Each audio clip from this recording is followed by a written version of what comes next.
Hello, and welcome to the program. You're watching Good Morning Kenya. If you're just joining us, this is KBC Channel 1. My name is Mike Mego. Once again, welcome. Where are you watching us from today being the 21st of January 2025? How is the year taking you so far?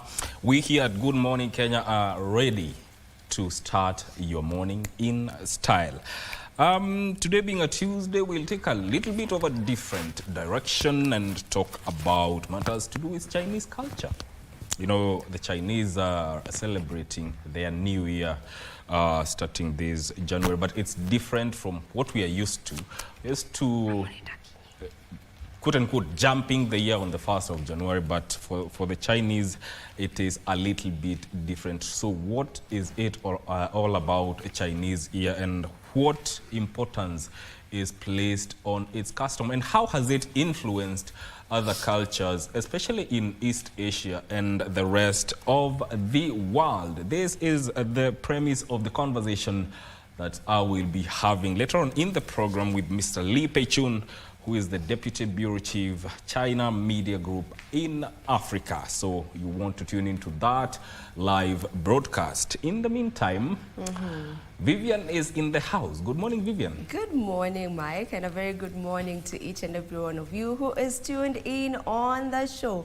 My name is Vivian Degba. Now, by the way, Mike, you know, Chinese New Year, they will celebrate it this year on the 29th. Yes. And it is actually their biggest celebration. It's the same way Christians celebrate Christmas, the way it's such a big deal. So that is what it means for them. It's very and you know, for a person who is hearing this for the first time, it's a very different kind of an environment, because there's celebrations, troubles and everything. So the way you do things here during Christmas and New Year's, it's the way the Chinese do their thing during the Chinese New Year. It's also called the Spring Festival, I understand. Yes, they usually have such a big event. Like, it's a whole celebration. They actually had a precursor of the day on Sunday. They held an event at Two Rivers. It was called Chinese New Year's Gala, and it was a beautiful one. Now, away from that, we know that yesterday President Donald Trump got to be sworn in as the 47th president of the United States. We had Bill Clinton, that is the 42nd president of the United States, in attendance. The 43rd president, that is George Bush, was also there with the spouse, and Barack Obama, who is the 44th president of the United States. They were present for that swearing in, as Donald Trump pledged to restore the country's sovereignty. I am sure you got to see that as it was broadcasted live on KBC. Now, today being a Tuesday, we have a lot in store for you right here on Good Morning Kenya, so keep it right here. Marie, good morning. A very good morning to you, Vivian, Mike, and to all of you joining us across the country. My name is Marie Ambo, and I'll be taking you through the news of the day. And we start with the highlights, where Mumias Sugar Company pays out 150 million shillings in bonuses to cane farmers. We are ready for talks, that is, government now tells the Kenya Union of Clinical Officers, as governors pledge to address some of the clinicians' grievances and as seeking divine intervention. The latest contingent of Kenyan police peacekeepers deployed to Haiti hold prayers on the first day on the ground. Details of that will be coming your way in this particular bulletin, also business and sports. I want to begin right there, where Mumias Sugar Company has paid out bonuses totaling 150 million shillings to hundreds of farmers in a historic event officiated by President William Ruto. The highest earner will take home 500,000 shillings, while the least will take home 5,000 shillings. This is the first time cane farmers in the country are receiving bonuses. Achola Simon with the details of that story. In the groundbreaking ceremony held at the Mias Sugar Complex, farmers supplying their cane to Mias Sugar Factory can today have some smiles. Kuna mama atanunua nguo mpya leo na afurahishe mzee kwa sababu ya hiyo nguo yake. hata wiki kuna mwingine atanunua. Kuna mama leo hii atalipa school fees kwa sababu ya vile umefanya. Kuna mzee leo hii atanunulia kijana nguo kwa sababu ya vile tutafanya. Your Excellency, leo hii kuna mzee ambaye ataingia pahali ya kujiburudisha na apigwe kamoja. The factory, adopting the tea sector model, on Monday commenced a payment of bonuses to farmers who have supplied their cane to the mill, with the highest taking home 500,000 Kenya shillings. Swali ambayo tunataka tujiulize, hii pesa ambayo tunaenda kuwapatia imetoka kwa exchequer ama imetoka kwa hii kampuni yetu ya Mumias Sugar? Na kama kweli tunasema hii pesa imetoka kwa exchequer, tujue hii rais utueleze ya kwamba imetoka under which provision, kwa sababu haikuwa katika budget yetu. Na Mheshimiwa Salasia, wewe unajua ndugu yangu, wewe tukiwa bunge, sisi ndio wenye kufanya appropriation bill yenye inagawa pesa ya serikali, na hatujagawa hata shilingi moja ya kuja atikupeana bonus. Pesa ya bonus ni pesa ambayo inazalishwa kutoka kiwanda cha Mumias. Unajua kuna watu wa fitina wanafikiri ya kwamba tulienda kutafuta pesa ya serikali kuja kulipa bonus. Kwani mnaona sisi ni wazimu? Huyu mtu ambaye anasimamia hii kampuni nimempatia masharti na nilimwambia mambo ni mangapi? Hakuna hii lukumba no. President William Ruto, who officiated the event, was categorical. The windfall was part of the leasing agreement that stipulates farmers will get 30% of the net total profits, while the investor keeps a similar percentage, while the remaining 40% caters for the company debts. Hapa nimemwambia huyu jamaa ile miwa inauzwa alipe number 1 mkulima, number 2 alipe wafanyikazi, number 3 ile pesa imebaki sasa tufanye hesabu. 30% ulipe deni KCB, 30% wewe uchukue faida yako, 30% tulipe hao wakulima bonus. Sina namna hiyo. The president blaming poor management coupled with corruption that he said had greatly contributed to the collapse of the government-owned cane millers in the country. If we do not respect zoning, we will be doing zero work. Because there is nobody, there is no investor who will come from out there to invest in the sugarcane sector, and you don't assure that investor that you have raw materials. Serikali hailimi miwa, wala serikali haiwezi kuuza miwa, lakini serikali ina jukumu la kuhakikisha kuna mazingira bora ya wakulima kufanya kazi yao, na wataalamu kama wale wamefufua factory hii kufanya kazi yao, na serikali hakikishe kwamba kuna sera ambazo zitauniwa wakulima. Na pia rais, nataka kukumbusha tu ya kwamba sisi kama viongozi wa wafanyikazi tulimpa anayeongoza hiki kiwanda miaka 2 na sasa imekwisha without an issue of unionization. Kwa ajili tunajua wale wafanyikazi wa zamani waliokuwa hapa, wengine bado wako katika nyumba za company, hawakulipwa chochote. The sector has been on upward trajectory with increased cane acreage powered by affordable farm inputs that has seen the country producing more than double the tonnage of monthly sugar demand. Katika taifa letu la Kenya, mwaka uliopita wa 2024 tulipata miwa tani 1832, the highest tonnage of sugar ever reported since independence in Kenya was last year 2024. Tumeongeza area ambayo tunatumia kulima miwa. Sasa watu wa Nandi wanalima miwa, Wasingishu wanalima miwa, kule Trans Nzoia wanalima miwa, Transmara wanalima miwa, sehemu zingine zimeongezeka. Mwaka uliopita peke yake tuliongeza ekari 42,000 kwa kilimo ya miwa. Target yetu, vile nilitangaza bunge, ni kuhakikisha kwamba an extra 200,000 acres of land is put under sugarcane cultivation.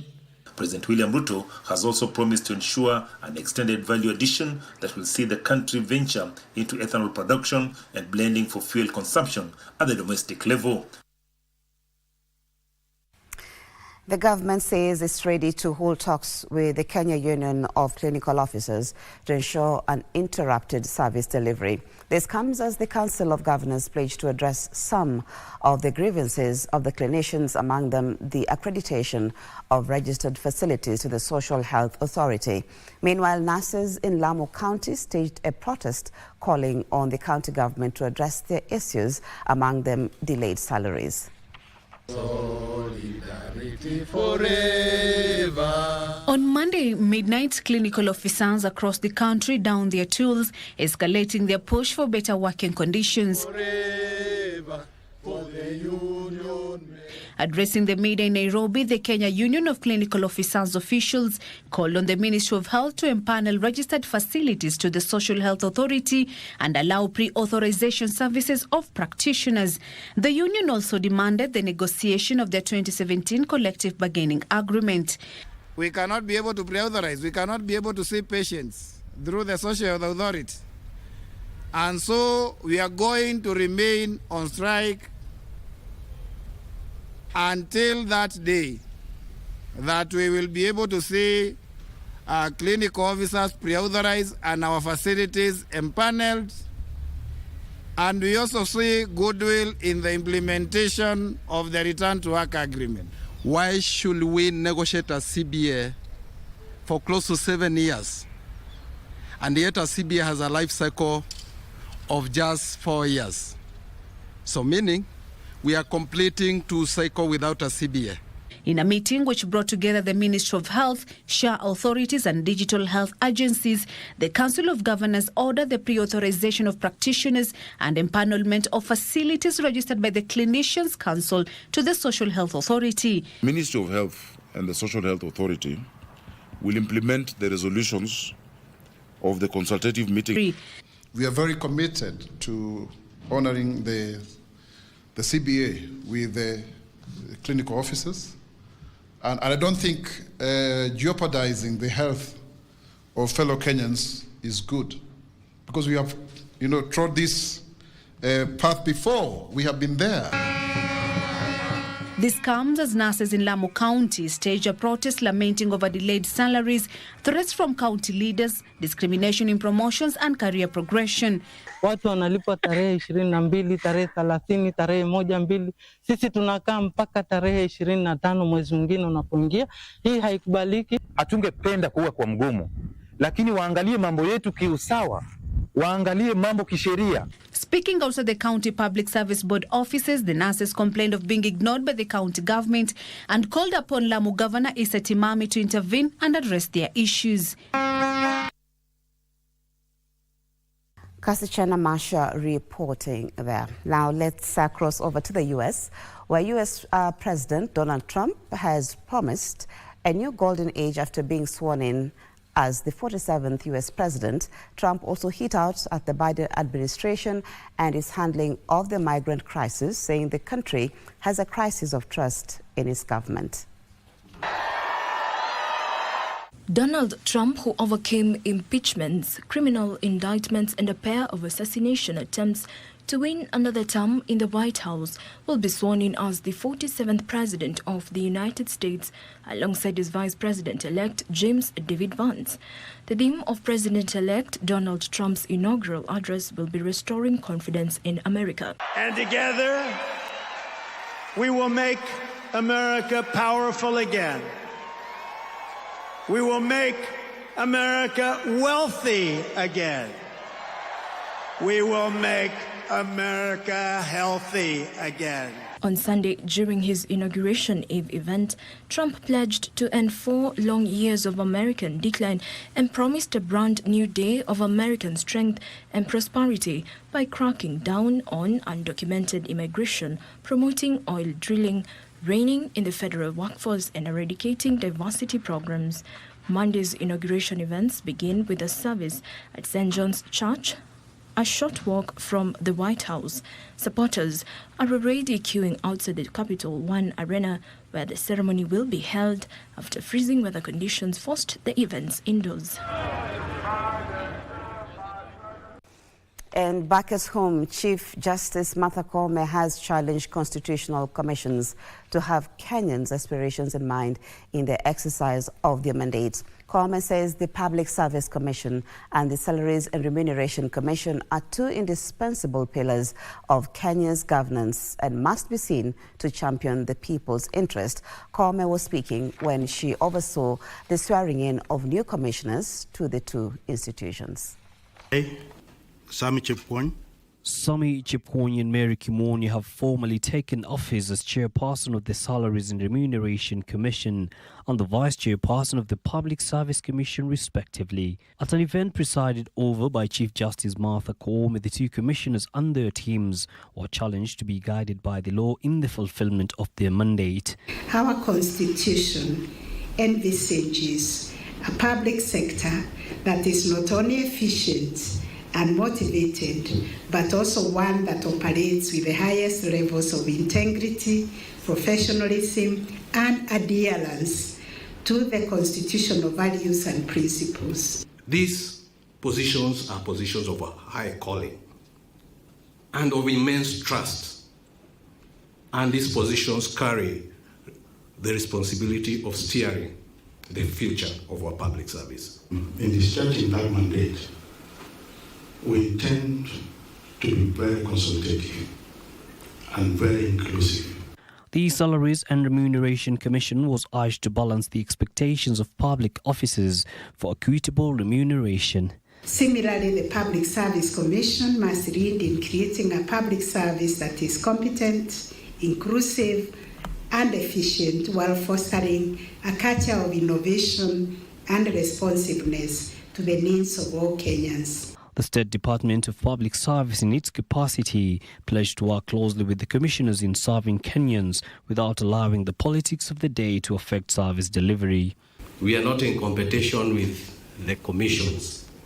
We are there to complement each other. We expect wise counsel from the commissions because really that is why you were established, to support the executive. Among the persons sworn in are retired Major General Martin Kizito, Muhammad Adan Abdi, Jengata Khan Jage, Leonid Shindu, Gilda Odero and Jeffrey Omondi joining SRC, and Harun Maalim Hassan, Boyamolu and Monamke Amani Mbaruki joining the Public Service Commission. Information, Communication and the Digital Economy Cabinet Secretary William Kabogo has pledged to turn around the status of the Kenya Broadcasting Corporation to reclaim its space as the national broadcaster. The CS, who made his maiden tour of the broadcasting house in Nairobi, said the visit will inform his plan of action. He said the ministry will come up with a strategy to revamp the corporation. ICT and Digital Economy Cabinet Secretary William Kabogo on Monday made his maiden visit to Kenya Broadcasting Corporation. In his familiarization tour, the CS visited various departments, including various KBC-owned radio stations and Channel 1 television studios, and promised to forge a working relationship, even as he called for efficiency. I have gone through all the departments, and we have more information that we'll be asking the MD to give to us so that we know how to come in and help. But two things, efficiency and effectiveness. Those are the things I'm looking at. Kabogo vowing a different approach, saying his will be direct interaction with staff and management of the corporation to seek the best way to have the state-owned broadcaster reclaim its past glory. And also making KBC the broadcasting station in Kenya, number one, and it is possible. As you know, over the years, KBC has had good infrastructure. So it is just about to improve that infrastructure, improve their content, the equipment so that they're up to date, probably go cloud, because that's where government is going. The CS used the platform to call on the social media users to exercise their rights and freedom of speech and expression responsibly. Instead of putting me in a coffin and displaying me out there, why don't you just tell me what you want? Why can't we have a discussion between yourselves and us? And we also know that Kenya has freedom of expression, but that freedom is limited to the extent it interferes with other people's freedoms. So your freedom stops where mine starts. As long as we understand those are the rules of the game, let's have fun. Kabogo warned that those using the platforms to spread hate and abuse others are crossing the red line and will be dealt with by the law. You also know we have laws that are computer misuse and that act. People should be punished if they misuse their computers. Do you think the law is sufficient? Well, if it's not, we should be reviewing law. Law is not static. We should be reviewing it as we go. He, however, said the government has no intention of shutting down social media platforms. We do not want to think about switching off people because the capacity is there.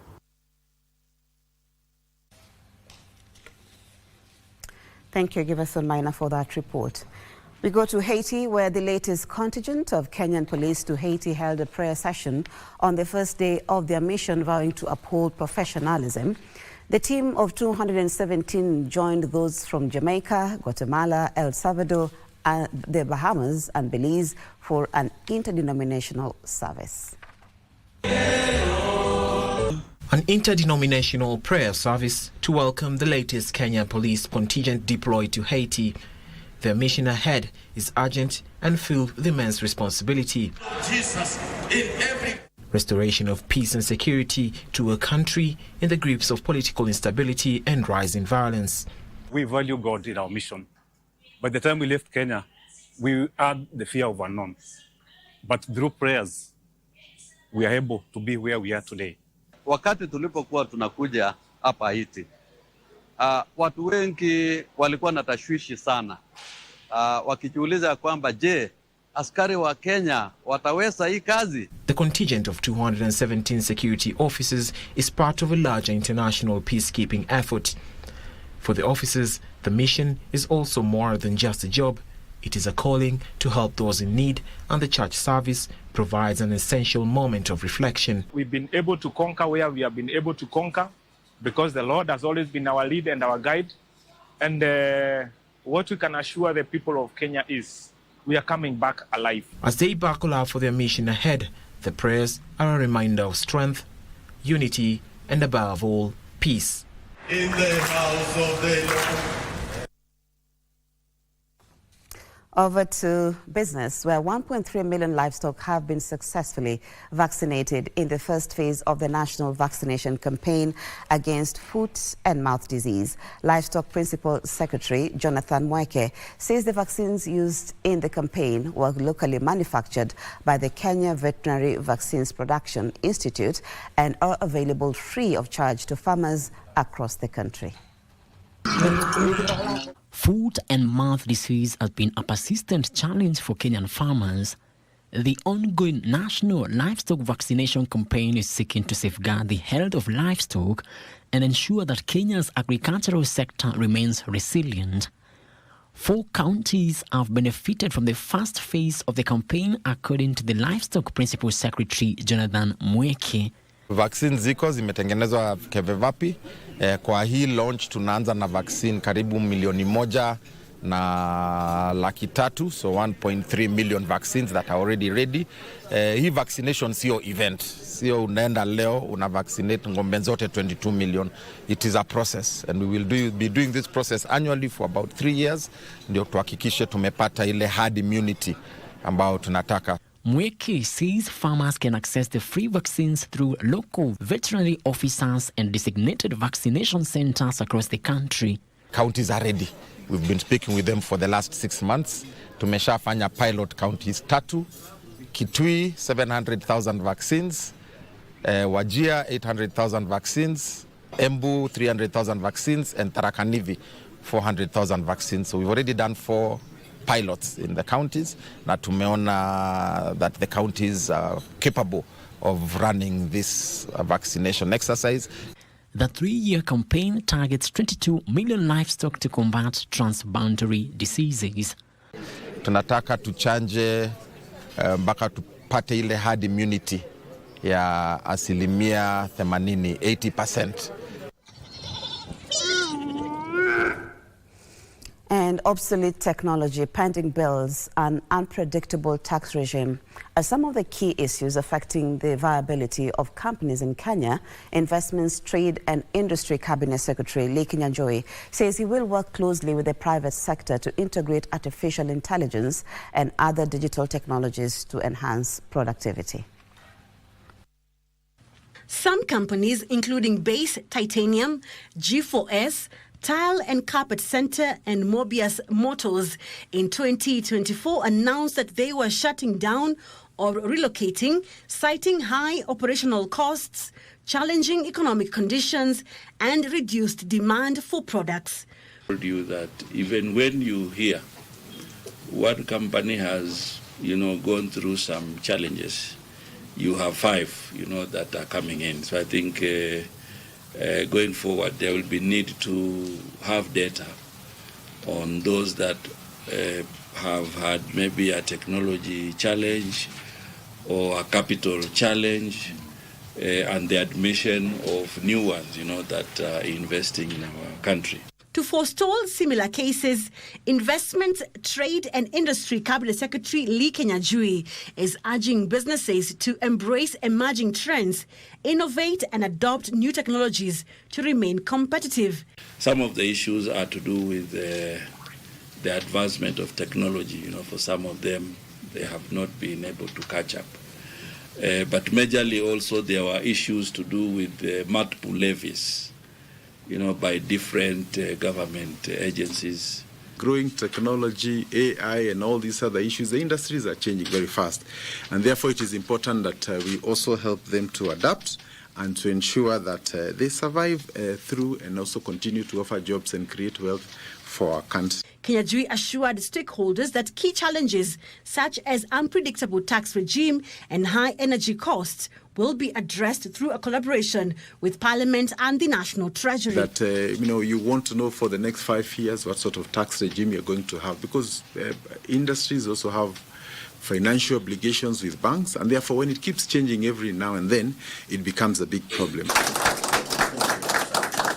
He is challenging SMEs and manufacturers to leverage on the various trade agreements such as EAC, COMESA, AFCFTA and Economic Partnership Agreement with the European Union to increase exports to Africa, Europe, Asia and the United States.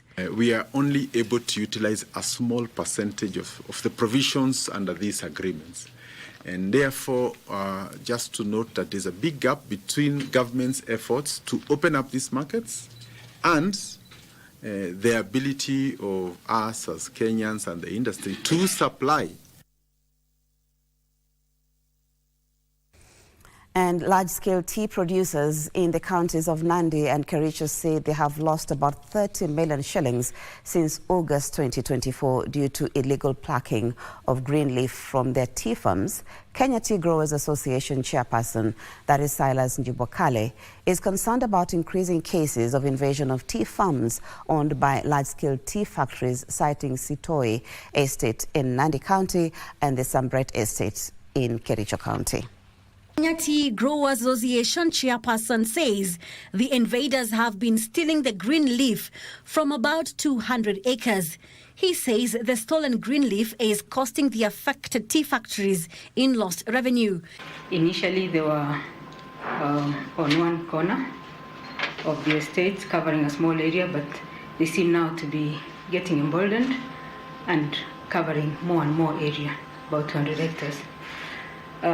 We have tried to follow where they're selling the leaf. I would like to inform you that EATTA have already written to its members, all those who buy and process tea for the Mombasa auction, and told them not to buy illegal tea from Sitoi.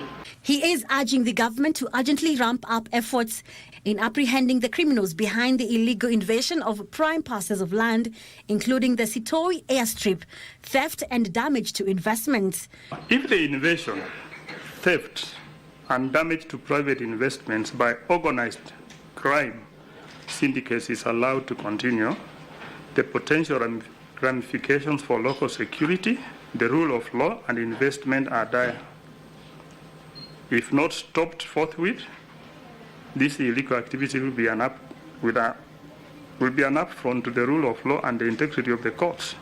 The tea and coffee subsectors account for 23% of Kenya's total exports and supports over 5 million livelihoods, including 650,000 farmers. We look at sports now. The KCB Bank women's volleyball team is determined to start the year on a high during the third leg of the Kenya Volleyball National League, which gets underway this Saturday at the Nyayo National Stadium. The team moved to the Nyayo Volleyball Court this week, where they have intensified their training under head coach Japheth Monala. KCB, who are the defending national women's champions, finished last year on a high in Eldoret, where they emerged victorious after a tough season. Team captain Edith Wisa believes they have the right blend of players to stay on the right track and defend their title for another consecutive year. So far the team is in good shape, the players are in good morale, we are doing well, we are gelling well with the new players, the ones right from school. Last year we were the defending champions for the last season and we hope to defend our title this season. We finished on a high note in the Eldoret tournament. Naomba Mungu sana niinuke nikuwe level ingine different. Kwa maisha yangu mimi na hope nicheze outside, but kitu ya kwanza unaanzianga nyumbani ukisonga. The team recently acquired the services of new players who include, among others, the Kesogon twins Bridget and Nancy Baraza, Kwantance's Frida Mboke and Terry Malin, and they have gelled well with the experienced players in their bid to take the club to greater heights. We know that coming this league, many teams are going to use their new players, their new signings, and we are expecting a tough competition from them. But as KCB, we are working on our side so that we can perfect in each and everything that we need to do well. And I know if we play our game as KCB, it's going to be easy for us to win. I make sure nimekuwa discipline na nimejituma kwa mazoezi ili pia niwasaidie juu walinisaidia shule kunisponsor. Mimi ndasaidia KCB kwa moral. Vile pia walikuwa na moral kutusaidia shule, pia ndawasaidia kwa uwanja kama seta.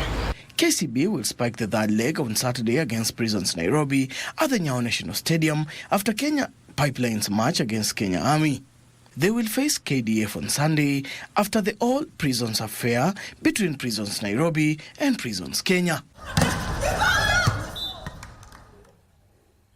Now, Mathare United founder Bob Munro has left a legacy for his immense contribution to Kenyan football and community development following his passing on Sunday at his home in Westlands. He had been suffering from respiratory problems. Munro established the Mathare Youth Sports Association, which is a community development organization which pioneered the use of football for societal change among the youth in Mathare and its environs. This gave birth to 1,200 teams, among them the FKF Premier League club, Mathare United, and the Mathare Youth Sports Academy, that have been instrumental in talent identifying and nurturing across the country and beyond, as evidenced in the Premier League and the Norway Cup. Last December at State House, Nairobi, he received the Elder of the Burning Spear Award for his contribution to community and sports development from President William Ruto, who condoled his family, friends, and all those whose lives he touched. Dr. Purity Ononi Ina, they are the PhD holder in mathematics, and they are the CEO of a constitutional commission in the country, is a trailblazer in education and gender equality in Kenya. Since joining the National Gender Equality. Indeed, that's where we end the bulletin this morning. Thank you so much for your time. My name is Marie Ambo. Stay tuned for more news updates in our subsequent bulletins.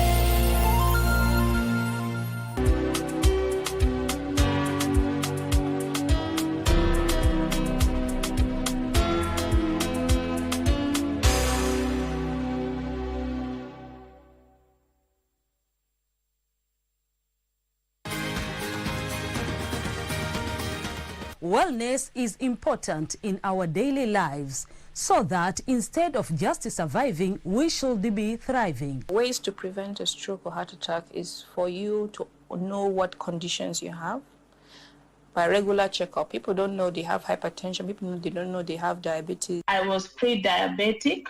I was afraid of getting lifestyle diseases because I come from a family that has lifestyle diseases. How do you know if your cough is due to a serious condition? We'll have some answers. Stay well and strive to make every day a healthy day.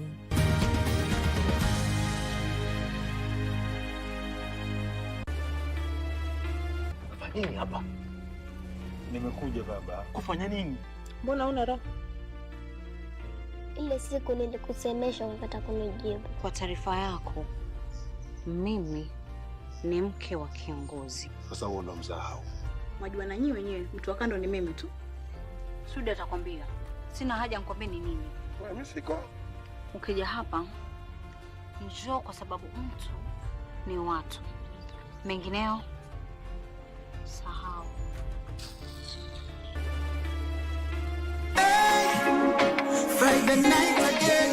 Greetings in the name of the Most High, Jah Rastafari. My good name is Marley Moses, the positive warrior, alongside... Yes, sir, DJ D-Rage, the baddest. Each and every Wednesday from 10 p.m. on KBC Channel 1 TV. Tunakuletea the biggest reggae party in 254 in a yard extra. Extra niceness of reggae music. Extra dose of entertainment. When the thing is nice, we have to do it twice.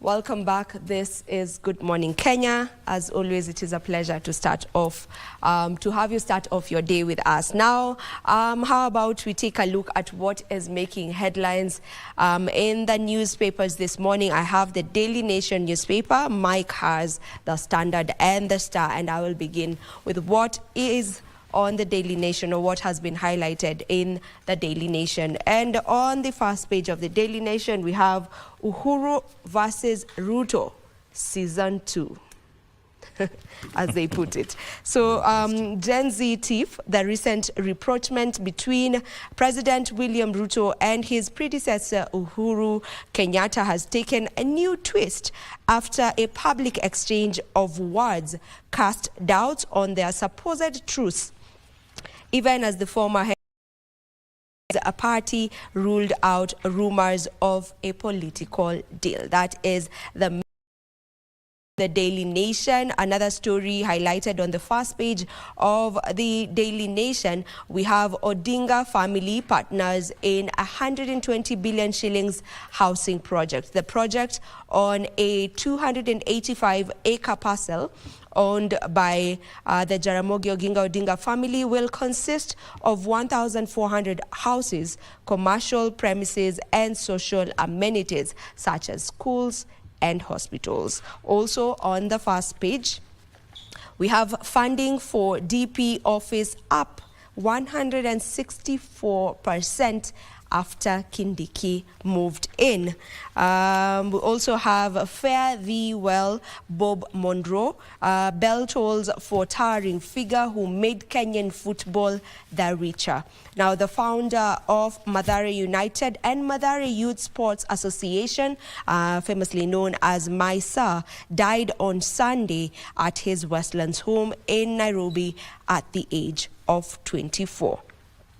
Another one highlighted on the main page, that's the top page of the Daily Nation, we have When Love Goes Sour, the tragic end of 3 women. 1 man in custody, another one on the run, while the third is dead.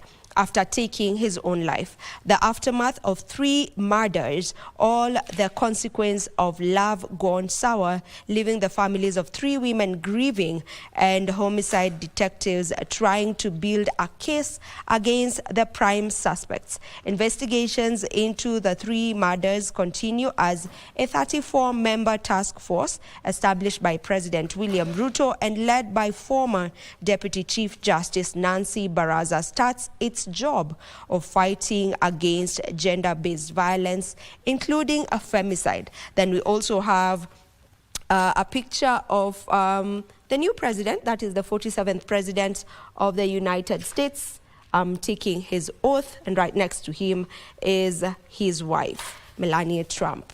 So that is what is on the first page of the Daily Nation. And then when you get to open the paper, on the second page, we have that story of the 3 women who've died in the fresh femicide wave. What I mean, it's one sad story after the other, because on the next page, you also have another murder case. This is murder in the bedroom, how woman's last words nailed her husband. This is a woman who was allegedly killed by the husband in their home, and the fight began simply because of a baby crying in the middle of the night. Sad story right there on page 3 of the Daily Nation. And on that story of Ruto versus Uhuru season 2, it's fleshed out on page 4 of the Daily Nation. The supremacy battle between President William Ruto and his predecessor Uhuru Kenyatta has taken a new twist after a public exchange of words cast doubt on the supposed truce between the two. Now, Mr. Kenyatta hosted President Ruto, you remember, at his Ishaweri home in Gatondo, Kiambu County on the 9th of December 2024 in a surprise meeting that was viewed as a political rapprochement intended to ease months of tension between them. Now, on Friday last week, Mr. Kenyatta caught the country by surprise after he urged the Gen Zs to fight for their rights against the Ruto administration. And then we also have a story on prepare for defeat. This are President Ruto's words.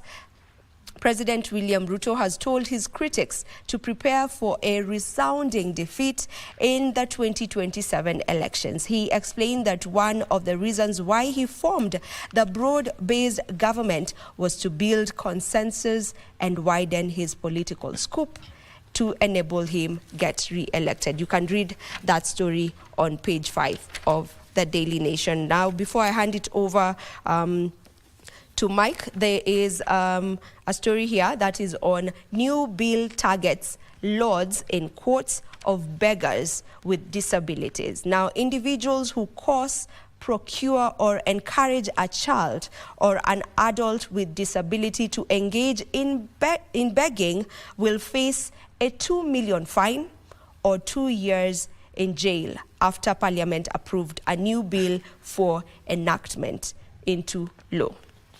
Mike, what do you have on the Star and the Standard? All right, I have the Star with me here, and the story that is splashed on the front page of the Star is that the broad-based Ruto re-election political machine. The game plan is that big guns are drawn from nearly all the former 8 provinces. The president picks veteran politicians to articulate his vision and government agenda. Read about that story on page 4 and 5 of the Star newspaper. Munro, Gachagwa's new command post. Former Deputy President Rigathi Gachagua has begun assembling a team as he readies himself for political face-off with his former boss, that is President William Ruto. Businessmen, MCAs and MPs pardon me, and 2027 aspirants have been trooping to his Munro residence to plan for a way forward. Read that story on page 7 of the Star newspaper. Another story that is making the headlines on the front page of the Star newspaper is that more women than men get Inua Jamii cash. In 2024, Women-led homes were the greatest beneficiaries of government-led safety net programs as men-led families struggled to access funds. Of the total 18.7 billion shillings in funding released under the Inua Jamii program, just about 20% went to families headed by men. You can read that story on page 8 of the Star newspaper. And the story about making of Ruto's 2027 political machine is told deeply, or is told in detail on page 4 and 5 of the Star newspaper. President William Ruto's recent choice of cabinet secretaries signals forging a 2027 re-election machine in which the eloquent political bigwigs take charge of projecting his vision. There has been amazing. The president has largely kicked out professionals from his cabinet and instead brought in political bigwigs as his popularity wanes in some of his former bastions. You can read that story in detail on page 4 and 5 of the Star newspaper. Let's look at what is making headlines on the Standard newspaper. Return of sycophants. Blind loyalty. Now, check the quality of advice you get. These are the words of Mumias East MP Peter Salasia to President William Ruto if he wished to fulfill his pledges with the MP, claiming that the men surrounding him tell him what he wants to hear. That story is told on page 6 and 7 of the Standard newspaper. Here the Salasia is quoted here saying, "They are telling you SHA is working when it is not. The new university funding model is not working. I know you have the heart to help the country. They don't want you to know the truth." You can read that story on page 6 and 7 of the Standard newspaper. Government to recruit 10,000 police officers. Interior Ministry says that it is seeking funds to increase members of the service for the first time in 3 years. That story is told on page 9 of the Standard newspaper.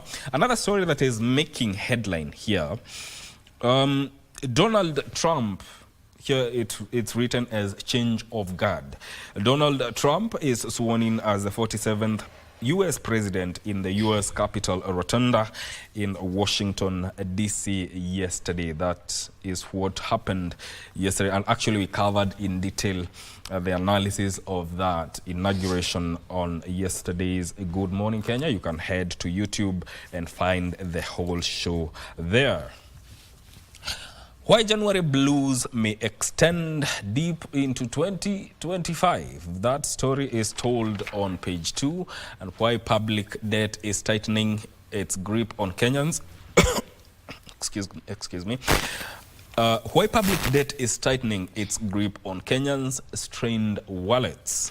State officials have failed to account for borrowed funds, and over-reliance on borrowing is proving unsustainable. The Kenya Revenue Authority is under pressure to collect more taxes to pay off the debt.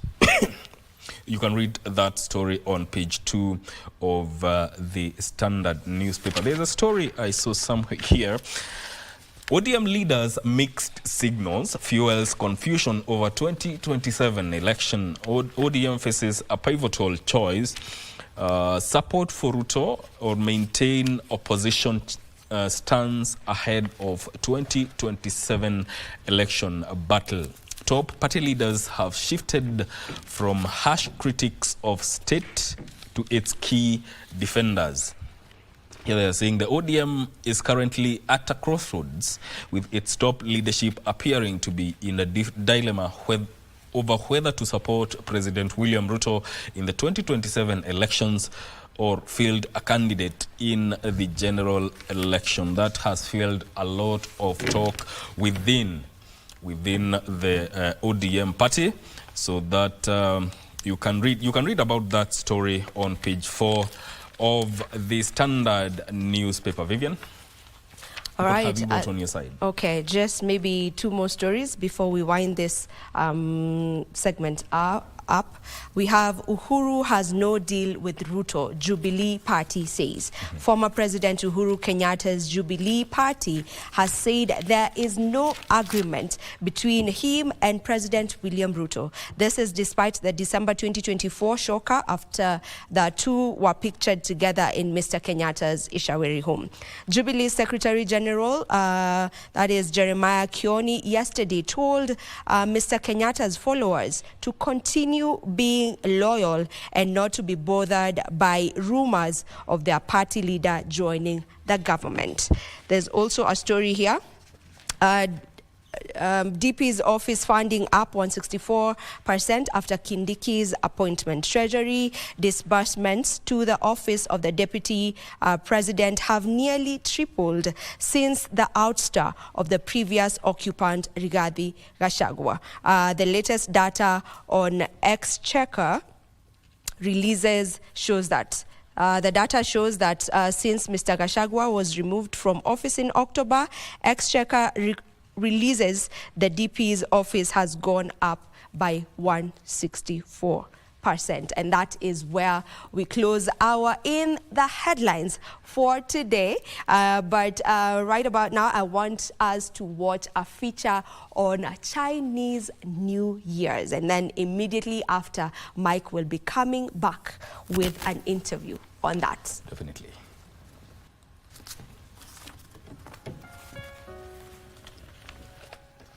春生了夏里长，秋收后冬来藏，无间的冬夏，含着四季的香，香叶冬天里乘着安然的时光，长四季流转又绵长。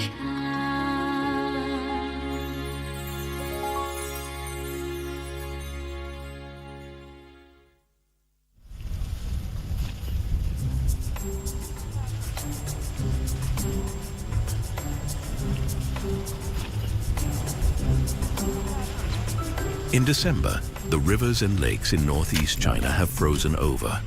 But for those willing to brave the cold temperatures, there are plenty of fish to be caught. All you need are some tools and a little patience.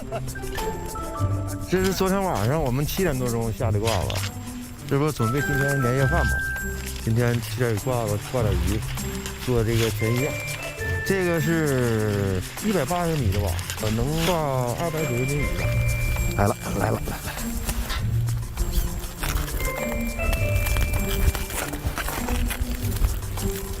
全是白脸的。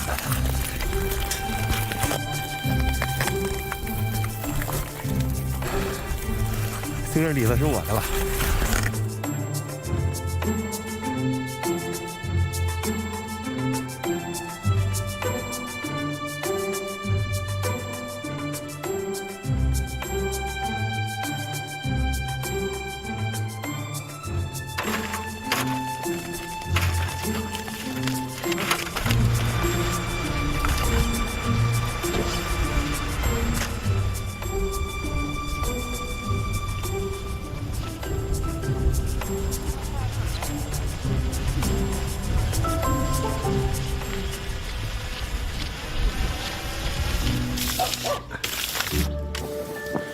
Since Sun Wonjung's daughter won't be returning for Spring Festival this year, he and his wife are spending the holiday with his niece and her husband, who live nearby. In Chinese, the pronunciation of fish and surplus is identical, which seems all the more fitting for a sumptuous fish dinner. Every year, Sun cooks the fish, and his wife carefully plates the food in a festive arrangement.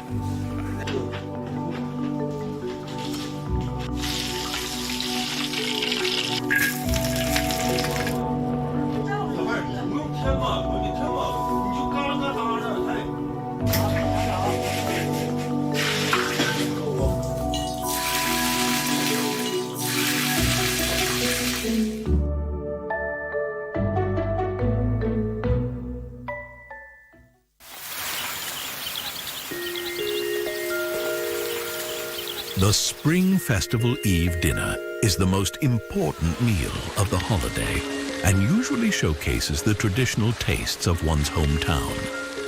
Here in western Jilin province, whether it's winter or summer, fish is always a favorite.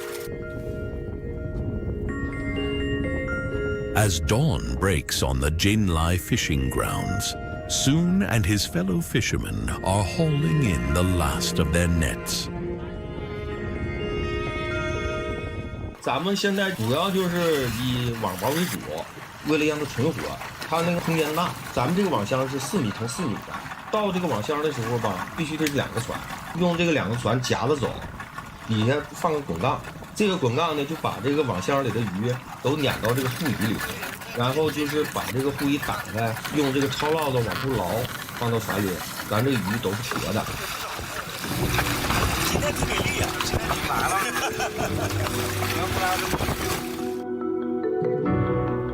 The Ha-Ernao Reservoir, located on the west bank of the Nenjiang River, is a well-preserved wetland ecosystem with excellent water quality, making it an ideal place for farming organic aquatic products.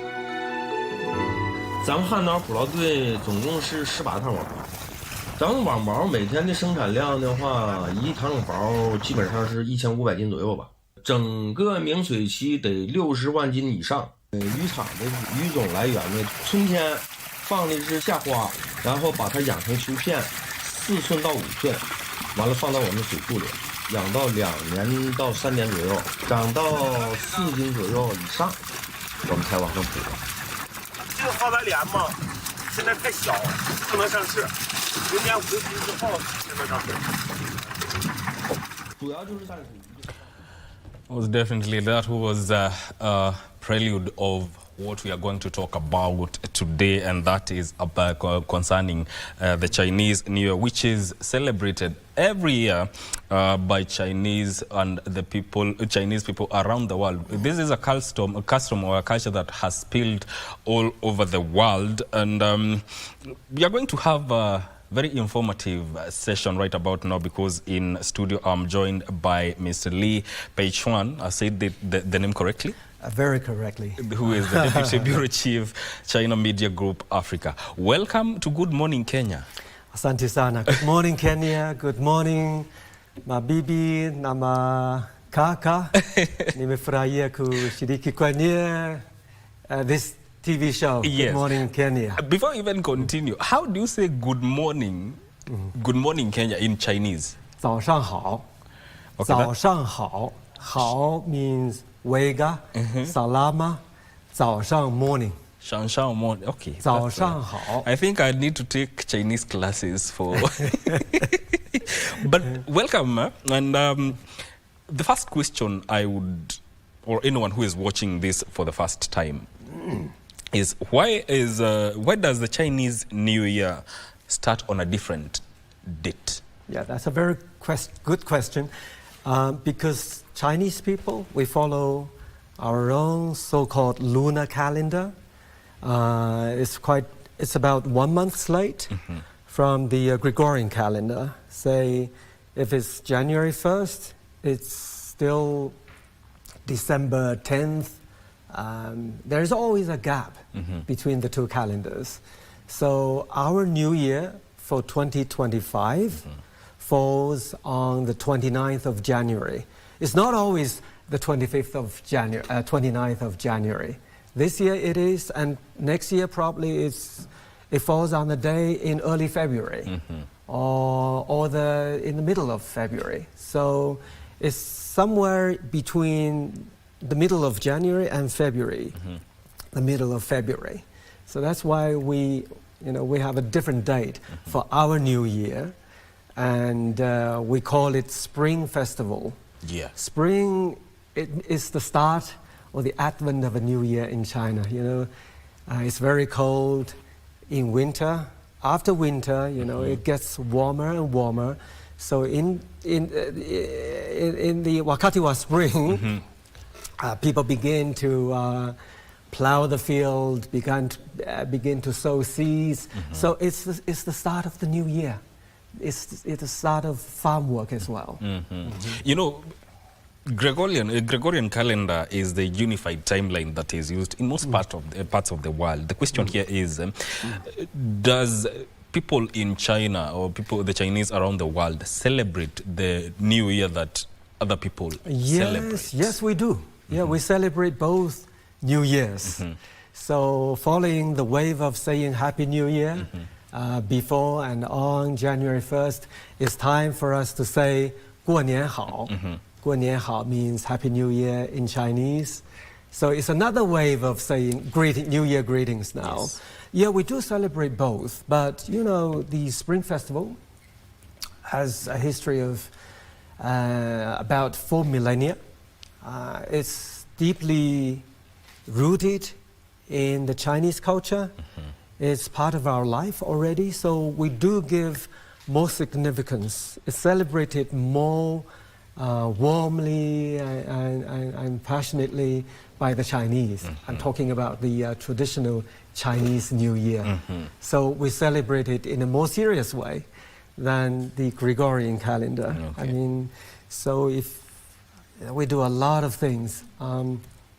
Among the Chinese New Year, among all the elements, you know, I'm wearing this red scarf and I bring some you have red items already here. Yeah. So number one, red is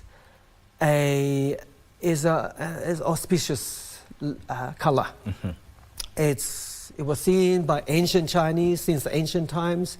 We have seen it as the color of life, the color of passion, the color of enthusiasm, and also the color that is used, that's good for exorcising evil, driving away bad elements.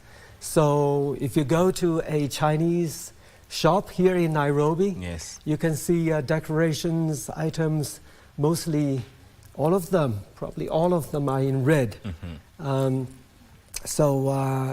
Yeah, that's the main color for the Spring Festival, actually for major festivals in China. So here I've brought some items here. This is a very typical one. So what is that in the first place? What this Chinese character is Fu. It means furaha, happiness, or bahatinjema, good luck. Yeah. You know, the New Year is represented by all the auspicious words and feelings. Yes. So people wish for a good start of the year. So wish for good luck. So this is, it's called Fu. So we put it on the door. Put it on the door. And also for the door, we also have what we call Spring Festival triplets. It forms the letter N. You put it also. You put it on top of the wall, on top of the door. Yes. So what is this inscription now? But this one, they vary. It depends on what characters you want. But this one means the year of the snake. Good luck to the year of the snake. Yes, we shall talk about the year of the snake. And also, on the two sides you put the couplets. We call them couplets. Yes. They are also usually the sentences or the words they form a pun. They are symmetrical. So these are actual words, eh? Yeah. So what does this say? Is it the same as that one? No. So what does this say? This one also good luck.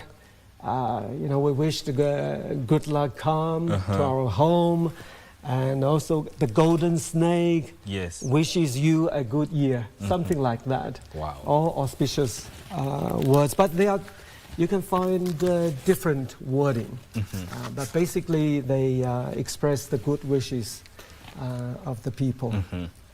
And also here, this year, you can lift this it. coming year. Yes, you can lift it. It doesn't look that much like a snake, but it's sort of made into a cartoon. Yeah.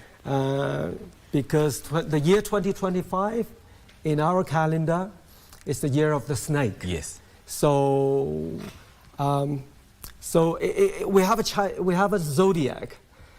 This is a 12-year zodiac. Every year is represented by an animal. So this coming year is the year of the snake, and this year, 2024, is represented by dragon. So why is 2025 the year of the snake, and what does the snake represent in the Chinese culture?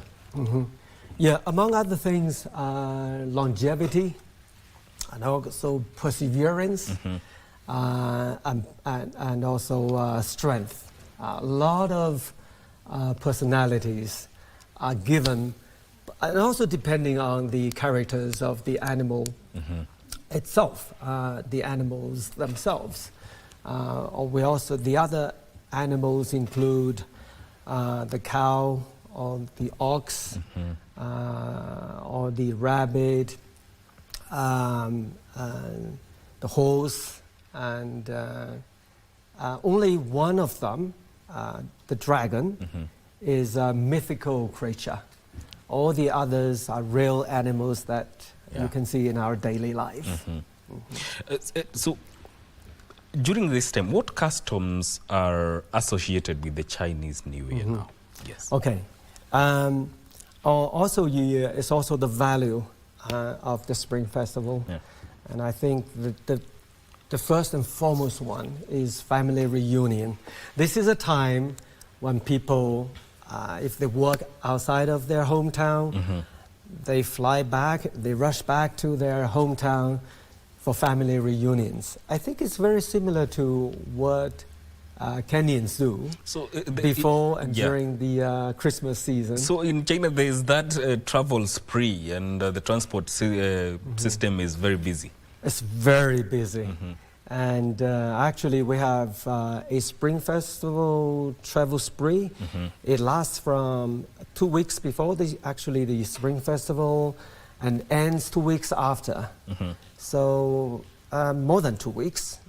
It spans for about 40 days. This is when people really use the travel a lot. I mean, use the but the main means of transportation is the roads, and then the second is the train, and then they travel by air as well. So family reunion is the most important thing, and also it goes with really a big feast.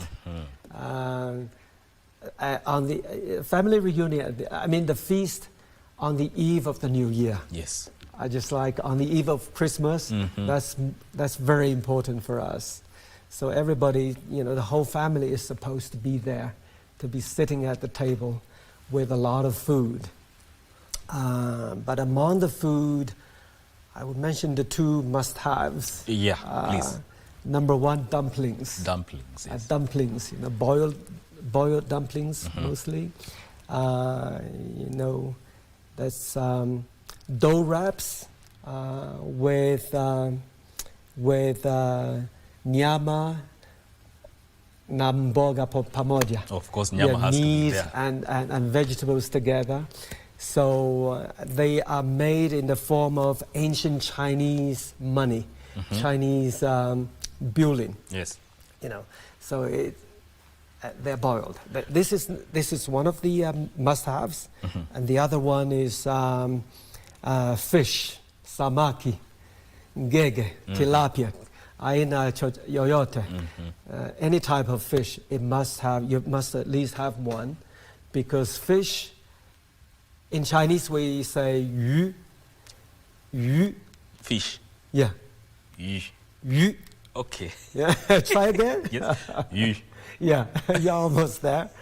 And because it sounds the same as the word surplus. Oh. You have a surplus of your surplus of your money, you have surplus food. That means, life is good. So, yu or fish is, we have cooked fish there. And also, I don't bring it with me, but we have a lot of, we also have signs or pictures of fish. Okay. You put them on the wall or on the window as decorations. Is it also, you know, in Christmas, during Christmas here, it's also considered a time of giving back, especially to those who have less or those who do not have. Is it the same case during the Chinese New Year festivities? Oh, yeah. Usually, schools, companies, and government offices are encouraged before the New Year. I mean, encouraged to go and visit the seniors' homes or the orphanages and make donations as well. Now, you know, this is not a custom that started yesterday. It has been there for millennia. So over time, what traditions have been retained? What new tradition have been introduced, and what has been discarded? I would say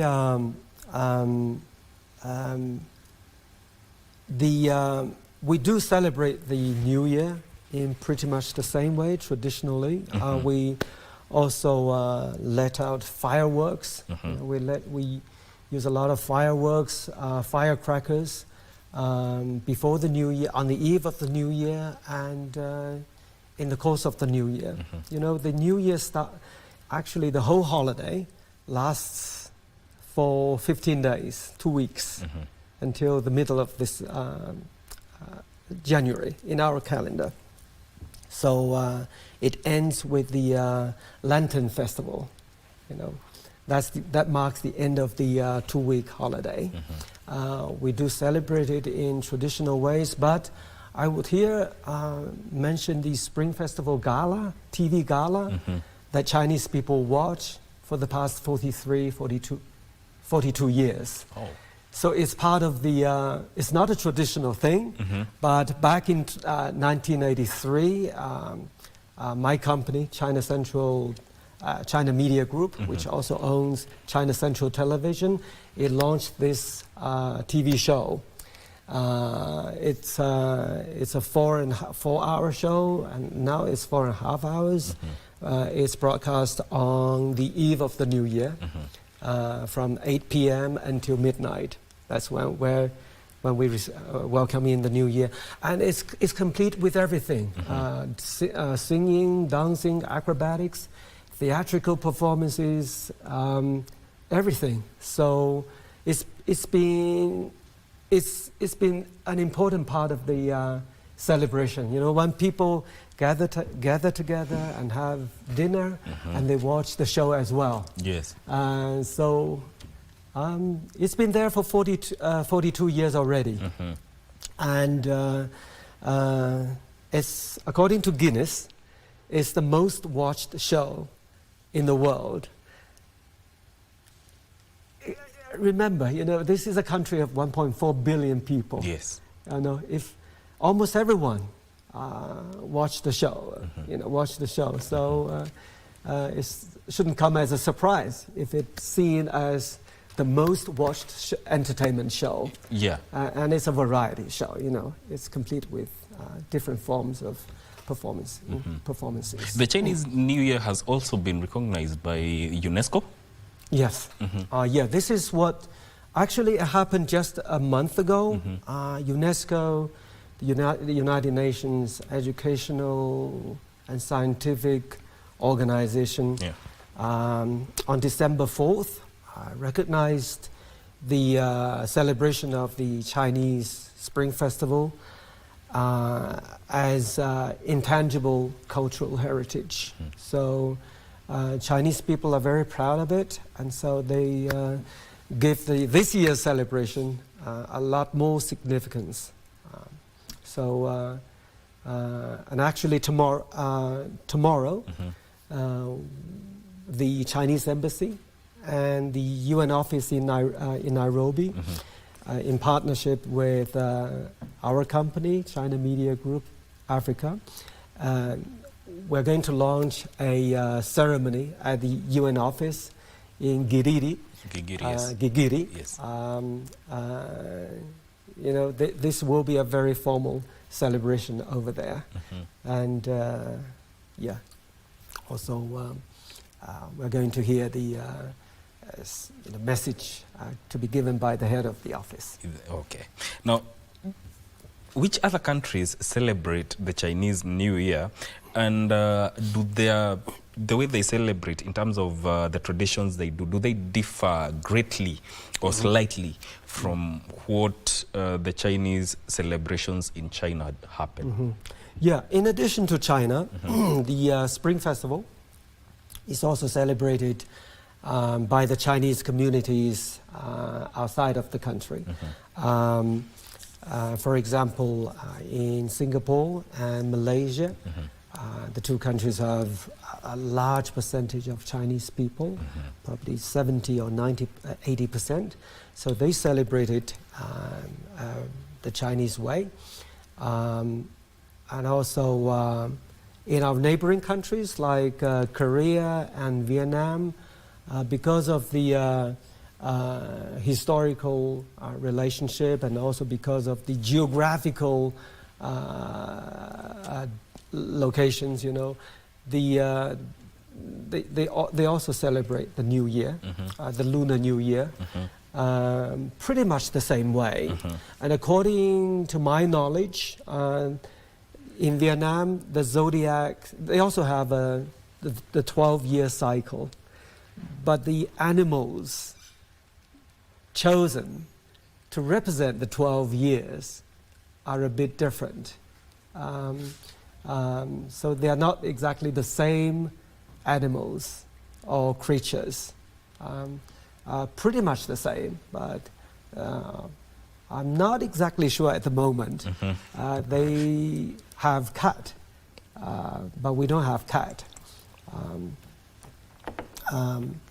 But the zodiac is also observed, is also followed by the Vietnamese people. Between the Chinese New Year and the Gregorian New Year, what are the similarities? Yeah. Similarities, I think just in the beginning of the New Year, you know, whether the Gregorian New Year or the Chinese Spring Festival, as I said, it marks the advent of a new year. This is when people make resolutions, gather together. You know, it's been a whole year, we haven't seen each other. So reunions between family members and reunions between friends is also very important. For example, in my case, my classmates back to 40 years ago, more than 30 years ago, we have a group, I mean high school classmates. A long time ago, we decided to gather on the 4th day of the new year. Every 4th day of the new year. To gather together, you know, we gather together, even up to now. But physically, I'm here in Kenya this year. I'm not going back to China, so I'll have to join them digitally, electronically. Yes. So reunion, the value, that's the main value of the new year for us. Also plan for the new year. You know, as I said, you know, make new year resolutions. You know, you've talked about the reunions, and as a person, which aspects of these celebrations of the Chinese New Year do you find meaningful and more interesting as a person? Well, I would pick, in this question, I would pick the food. Yes. I mean, it's more than enjoying to satisfy your taste buds. You know, this is when, you know, when people gather to eat the good food, abundance of food, it also encourages you. You know, the food is not easy to get. They are obtained through your hard work. So if you look at it different ways, you know, you have to work very hard for life is not easy. You know, all the good life are created by yourself, with your own hands. So you really, it serves as an inspiration as well. And also today, because life has changed so much in China, you know, it's very different from what we have, what we had 40 years ago when I was still a child. So the abundance food, you look back to the past. So the comparison is over there. You know, I could still remember back in those days, my mother had to sew. You know, I'm one of the 5 children of my parents. Yes. And every year, to celebrate the new year, my mother had to sew new clothes for us, all 5 children, and make new shoes. But now, this is also a change. Yeah. In those days, you know, children put on new clothes, they felt so happy. But now, because of the abundance of commodities, a new pair of shoes, and it doesn't generate that much feeling anymore. Yeah. But because I'm one of the people who went through those years, hardship as well, I could feel, you know, the difference, the changes so much. There was something you looked forward to. Yeah. It serves as an encouragement to me, Yeah. you know. You know, you feel obliged to keep yourself going, even though it's already there. You've already got leading a good life, but you know, it's so different. You know, you have to contemplate. You have to reflect. You know, sometimes. Yes. Are there misconceptions, especially amongst other cultures, about the Chinese New Year? Can you say it again? Misconceptions surrounding the Chinese celebrations of the New Year? Not necessarily. It's as I said, you know, it's an occasion where, well, actually, it's not. It's been celebrated by not only China or its neighboring countries. It's been known to other cultures as well. I don't know how much people you know about it, or our Kenyan audiences do, but here in Kenya, because of the Chinese communities here, we celebrate our festivals here in Kenya. I think it's becoming more and more known. It's got to be known by a lot more people, including in Kenya. And actually, yesterday at Two Rivers in the northern part of the city, a big celebration. What we call it Temple Fair. Temple Fair. Yeah, it's it was held at Two Rivers. Yes. A lot of performances, and Chinese businesses set up their food stands, and even a professional team, Kung Fu team from China's Henan province, were there to give martial artistic performance. And it gathered a lot of people, including Kenya. And I think the PS of Culture and Heritage, Miss Bashir, was present there. And she took part in a lot of activities, paper cutting, and also stamps or calligraphy. You know, people write this word, and this character, practice calligraphy there as well. And so it was held there. And we are also going to see light shows on the eve of the new year, on GTC, on the building of GTC, yes, as well as the main building at the University of Nairobi. I don't know what that building is called, but we're looking forward to see it on the night of January 28th. Yes. So the new year is 29th. So the eve of the new year, on the night of the 29th, I think Nairobians will be able to see some light shows on both GTC and UON. Yes, so it's going to be very exciting. So as we wind up, what is your message to everyone who is watching right now? What would you like to tell them? I really want to say, I've been living here, nimeishi hapa kwa miaka mitatu. Nimekuja kujua na nimeshangaa wa Kenya. Kenyans are very open-minded. Yeah. I've just mentioned the PS of Heritage and Culture attended our event, and actually the average people in Kenya are very open to foreign cultures, foreign festivals, including the New Year celebrations of the Chinese New Year celebrations. And it really adds a lot of color and splendor to the already rich and colorful cultural landscape of Kenya. And I think it's very helpful in making, in lessening the nostalgia of Chinese people here. You know, a lot of people have come to see Kenya as their second home. Nyumbani yangu pia, ya pili. And we feel at home, very much so, because of the acceptance by the Kenyan people.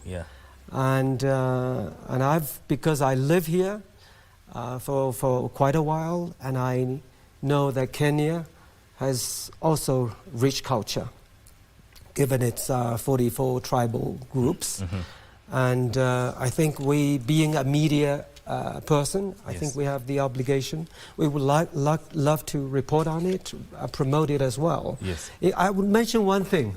I just wonder if you know Omshereha. Omshereha. Omshereha. That's, I this think, is Kiluya. Yes. It's actually it's the liquid mixed with ashes of some plants, like banana stems or mahindi stems. You know, they are mixed with water, or bean leaves, bean stems, that you burn them and you mix the ashes with water, and it's used for cooking. And it makes nyama or mboga softer. Okay.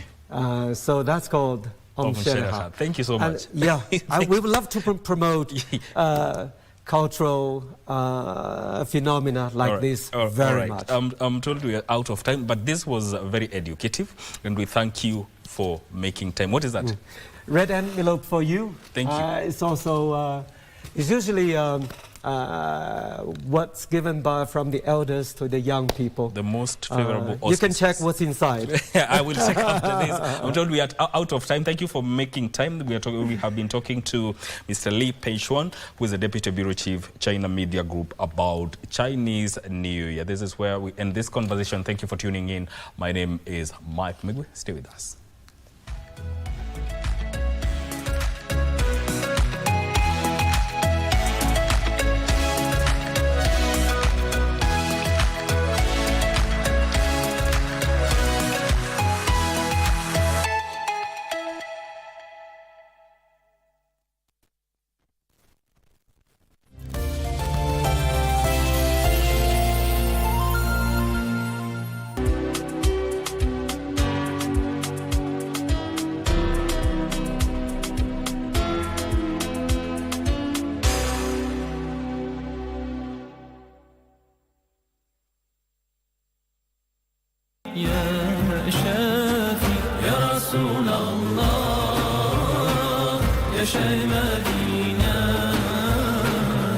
mambo gani ambayo sisi huwafunza wadogo zetu ili waweze kupata manufaa katika dunia na kesho akhera? Ni maneno yenye kupandana, maneno yenye kuzidi, maneno ya ziada. Ni neno moja lakini ina uwingi wake, ina faida mingi ndani yake.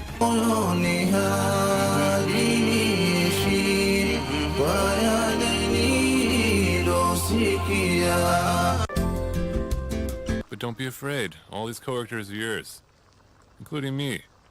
We'll teach you step by step. Why do you always show up when I drink too much? Every time I drink too much, you show up. Who was it that sent you to pick me up? Even the smallest speck of dust has its own light. Our eyes should see more than glamour and prosperity. And every time you pay attention, it'll change the whole world.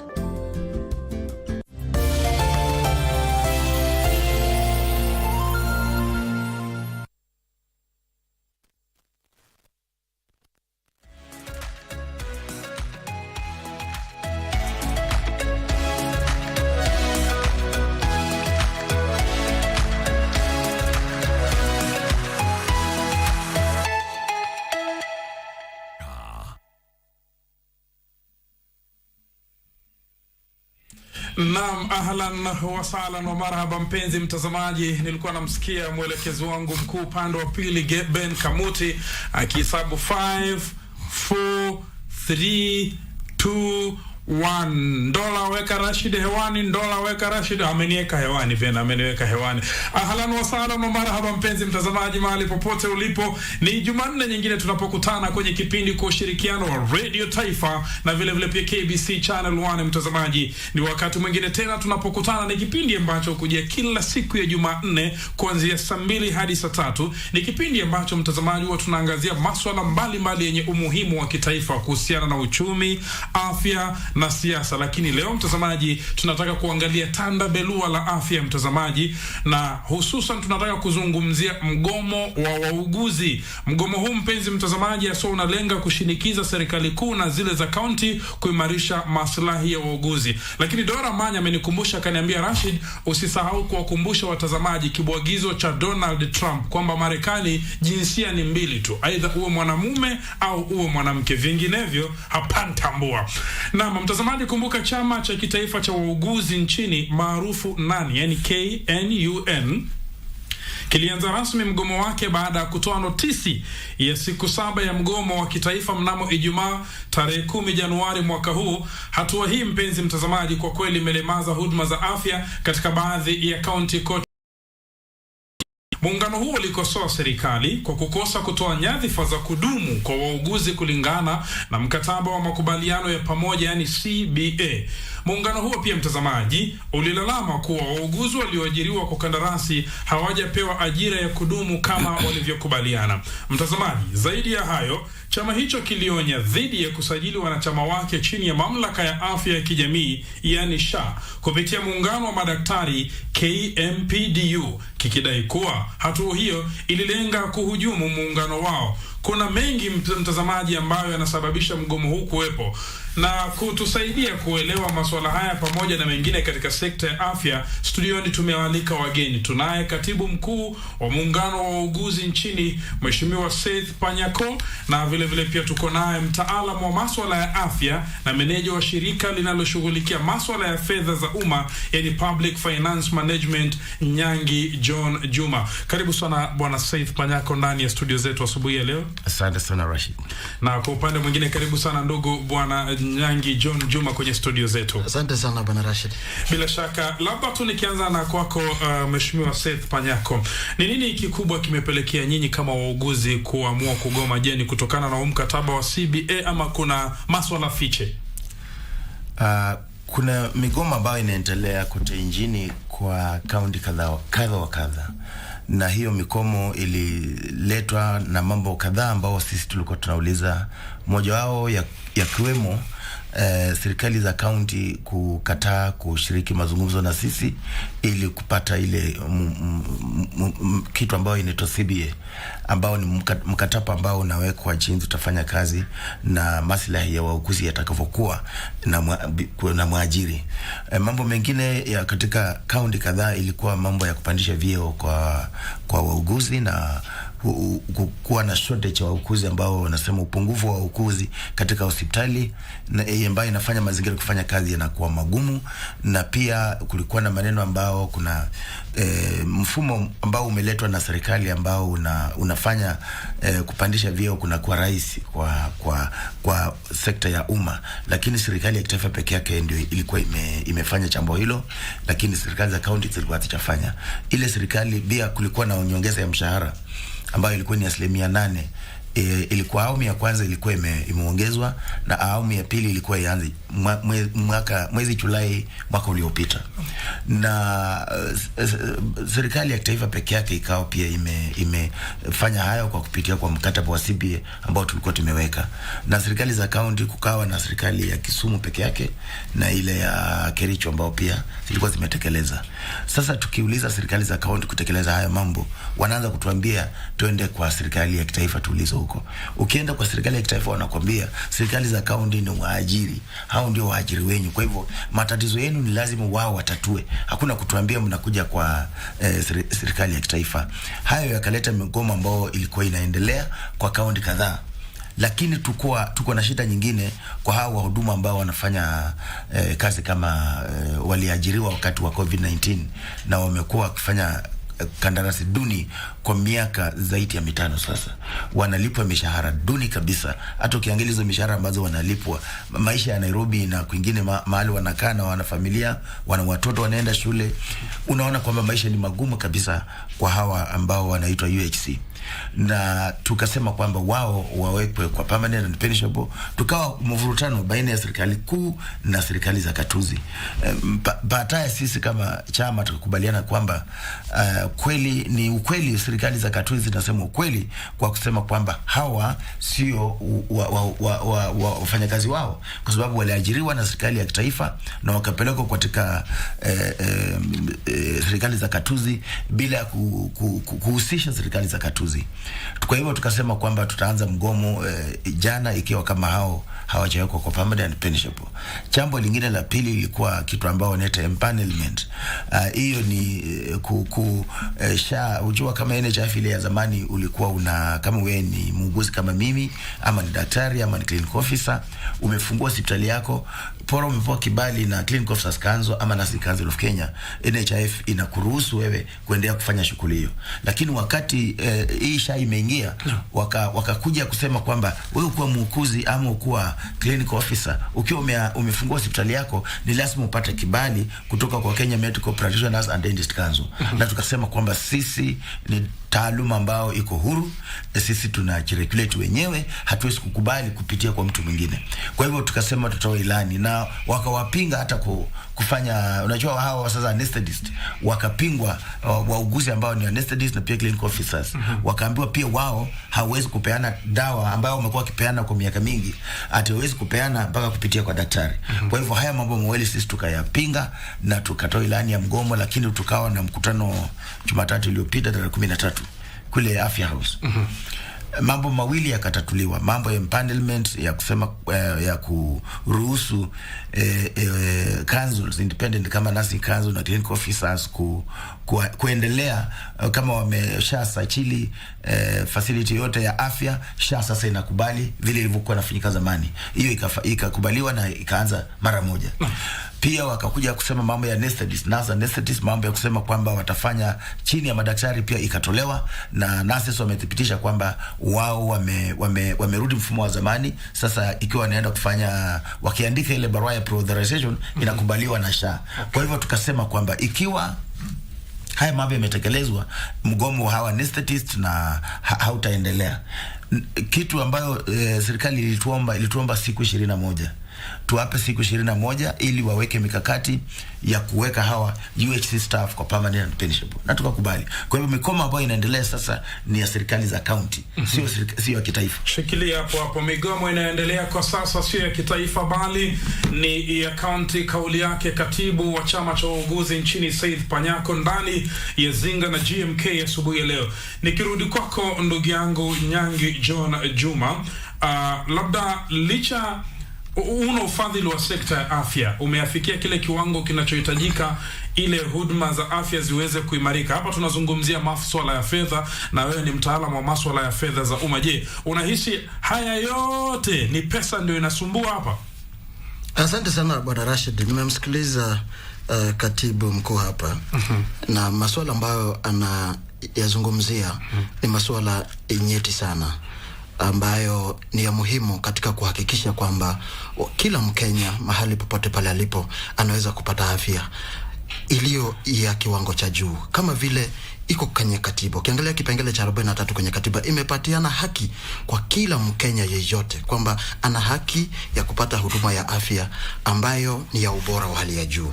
Lakini unapoangalia ni kwamba kila mara kunakuwa na mtafaruko, kunakuwa na ile hali ya kukosa kupeana huduma ya afya kwenye hospitali za sana zile za public, zile za zinashughulikia mwananchi aliye chini kabisa.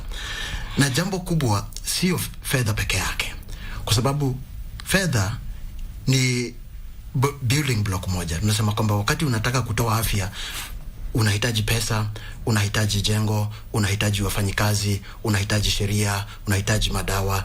Hizo zote ni muhimu, lakini suala la fedha ni muhimu sana, kwa sababu unapoangalia mambo mengi ambayo yanakuwa yanazungumziwa huwa yanaambatana na mambo ya fedha. Ukiangalia huduma ya Kenya jinsi inavyo pesa inapata kama bilioni 570 hivi.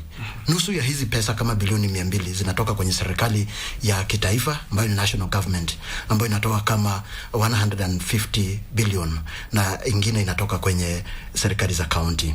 Na hizi fedha zingine zinatoka kwenye wafadhili kama USAID, UNICEF na mashirika ya huko nje. Na fedha zingine zinatoka zile Wakenya wanalipa wenyewe kutoka kwa mfuko, ambayo kwa kizungu tunaita out of pocket spending.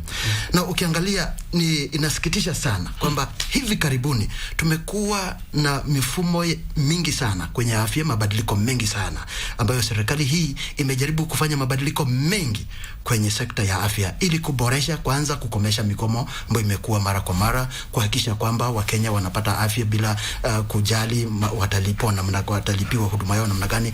Lakini nasikitisha kwamba hata baada ya kufanya hivyo, miezi michache iliyopita tumekuwa na mikomo sasa hivi ya nurses, mgomo sasa hivi ya clinical officers.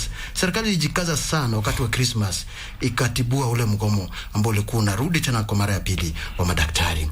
Kwa hivyo ni jambo sugu sana kuangalia kwamba mara kwa mara Wakenya wanaenda kwenye hospitali na wanapata kwamba huduma haziko kwenye hizo hospitali. Wale wauguzi, wale clinical officers, wale madaktari ambao wangeweza kuwasaidia kwenye hizo hospitali hawapo. Na unaangalia kwamba sasa viongozi kama SG hapa, wao ndio wako pale wanazungumza na serikali, hatujakuwa na madaktari wenye weko kwenye permanent and pensionable, hatujakuwa na empanelment ya nurses na clinical officers na hao madaktari wengine. Mwananchi yule ambaye yuko kule kwenye kijiji huko nyumbani, ako kwenye mtaa pale, yeye anaelewa namna gani anapokwenda na akose daktari wa kumhudumia kwenye hiyo hospitali, anafeel namna gani? Yule mtoto ambaye amemeza shilingi, jana nilikuwa ninaona, na ameenda kwenye hospitali na akapata kwamba yule clinical officer, yule nurse peke yake mwenye amekuwa kwenye ile dispensary hayupo wa kumhudumia, anarudi na hana fedha zingine za kwenda kwenye hospitali ya kibinafsi akaenda kujisaidia. Imesemekana kwamba sasa fedha zote zimewekwa kwenye mfumo wa SHIF, Social Health Insurance Fund, kwamba hauwezi kupata huduma kama hauja jiandikisha na hauja kukilipia insurance yako kwenye hiyo SHIF. Alafu tena wale watu ambao wanafaa kukupea huduma wameambiwa clinical officer hatatumia hiyo SHIF, nasi hatatumia hiyo shift. Kwanza hata wakati walikuwa wanapitisha hii sheria, watu ambao na kuelewa kwao timamu, wangewezaje kutenga nasi kutoka kwenye shift? Wangewezaje kutenga clinical officers kutoka kwenye shift na kusema kwamba madaktari peke yao ndio waweze kutoa huduma kwenye shift? Na Rashid, ukiangalia madaktari peke yake Kenya, takwimu zinaonyesha kwamba daktari mmoja anatakiwa kushughulikia wa Kenya 2700. Na hii ukiangalia kulingana na zile standards zimewekwa na WHO, yani ile shirika la afya ulimwenguni, inasema kwamba kama imeenda zaidi sana, daktari moja akuwe anaangalia watu wasiozidi 1000, lakini Kenya tuko 2700, kumaanisha kwamba madaktari peke yao hawawezi wakahudumia wa Kenya. Shikilia hapo ndugu yangu Bwana Nyangi John Juma, ambaye ametupa takwimu ya kushtusha hapa mtazamaji. Kulingana na takwimu za Umoja ama Shirika la Afya Duniani, daktari mmoja anastahili kushughulikia wagonjwa 1000, lakini kinaya alipotupa hapa nchini Kenya 2000. Na tuyaacha, nirudi kwako katibu mkuu Bwana Saif Panyako.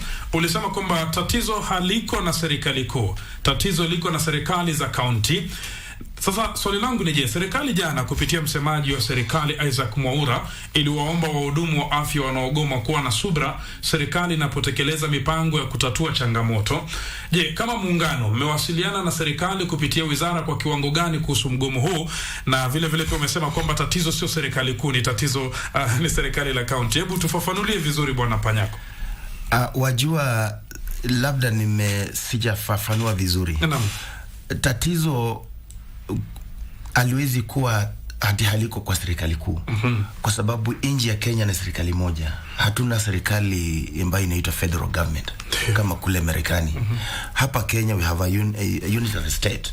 These counties are just administrative units, kwa sababu hazina uwezo wa kutengeneza rasilimali zao za kufanya shughuli zao kama kulipa wafanyakazi. Kwa hivyo hata tukisema kwamba serikali za wafanyakazi kwa county wanagoma, zile fedha ambazo tunatarajia zifanye kazi kule kwa county zinatoka kwa National Treasury. Kwa hivyo hakuna vile utasema kwamba serikali kuu haihusiki, lakini kuna zile huduma za afya ama facilities, hospitali za afya ambazo ziko chini ya serikali kuu, hizi za rufaa.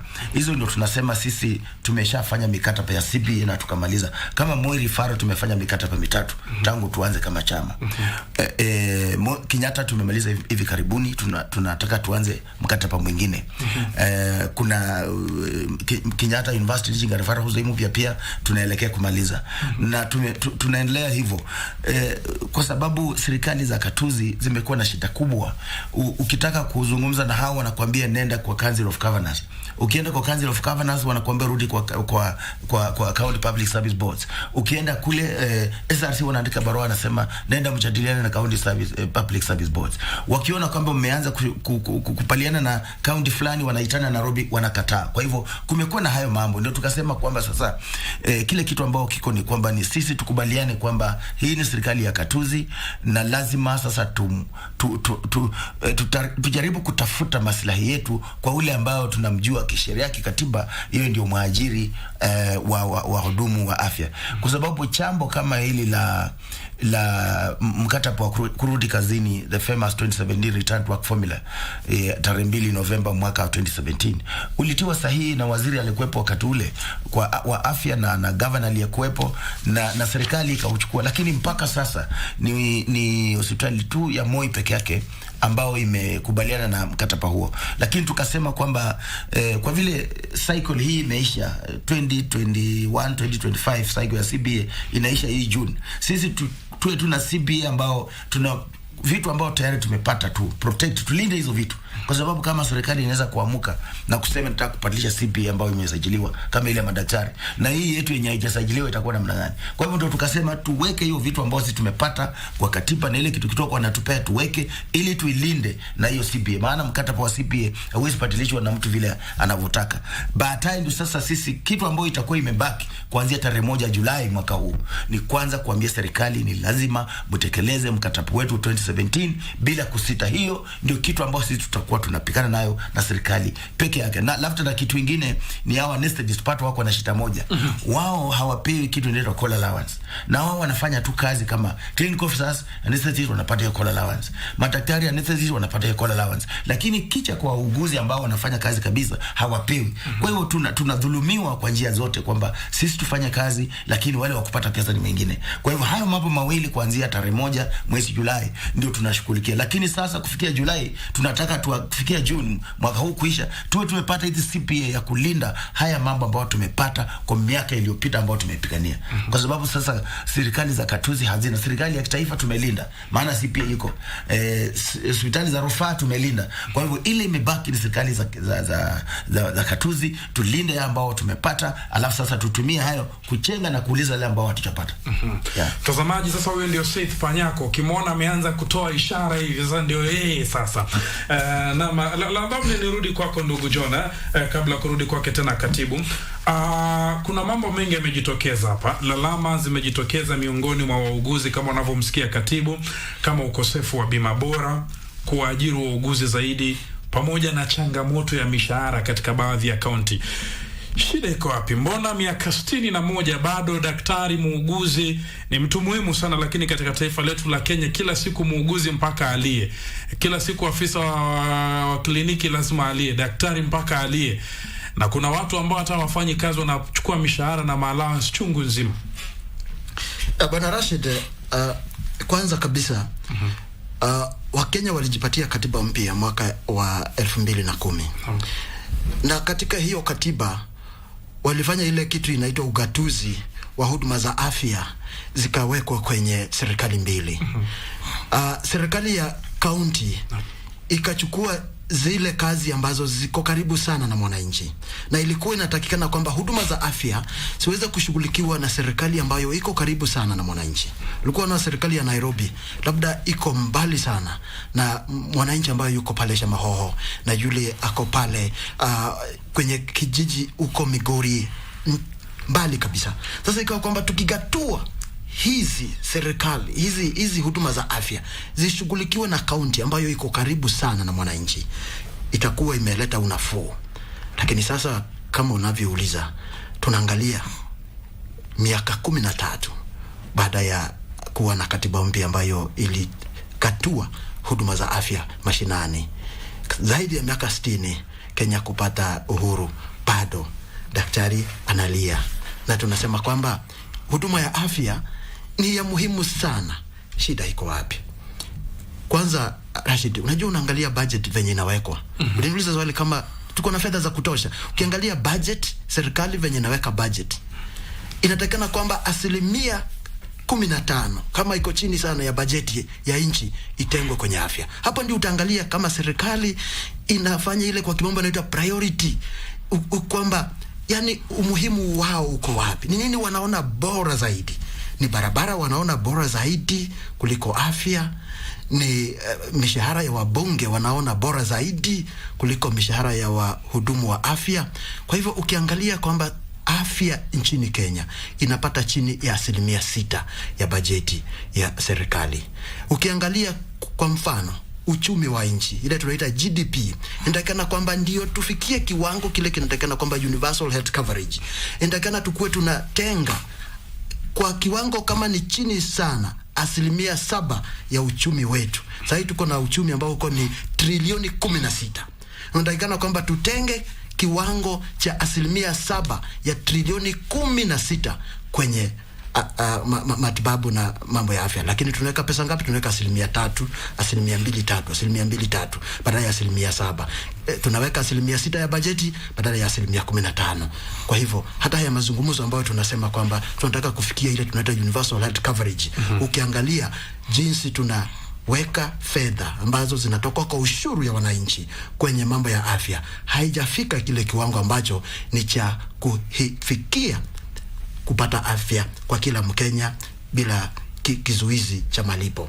Kwa hivyo ukiangalia insurance, tumekuwa tukiangalia kwamba Kenya iko na out of pocket spending ambayo iko kubwa sana. Yani kwamba wale wa Kenya ambao wanaenda hospitali na wanahitajika kulipa kutoka kwa mfuko ilikuwa kiwango kubwa sana. Serikali ikakuja na wazo mzuri sana kwamba wacha tulete insurance ambayo itaweza kuweka kila Mkenya kwamba unapoenda hospitali sasa wewe hauna wasiwasi utatibiwa namna gani, mama atajifungua namna gani, mtoto ataenda nyumbani namna gani. Wewe unaenda hospitali, wasiwasi ya malipo haipo, unaenda unatibiwa, unarudi nyumbani.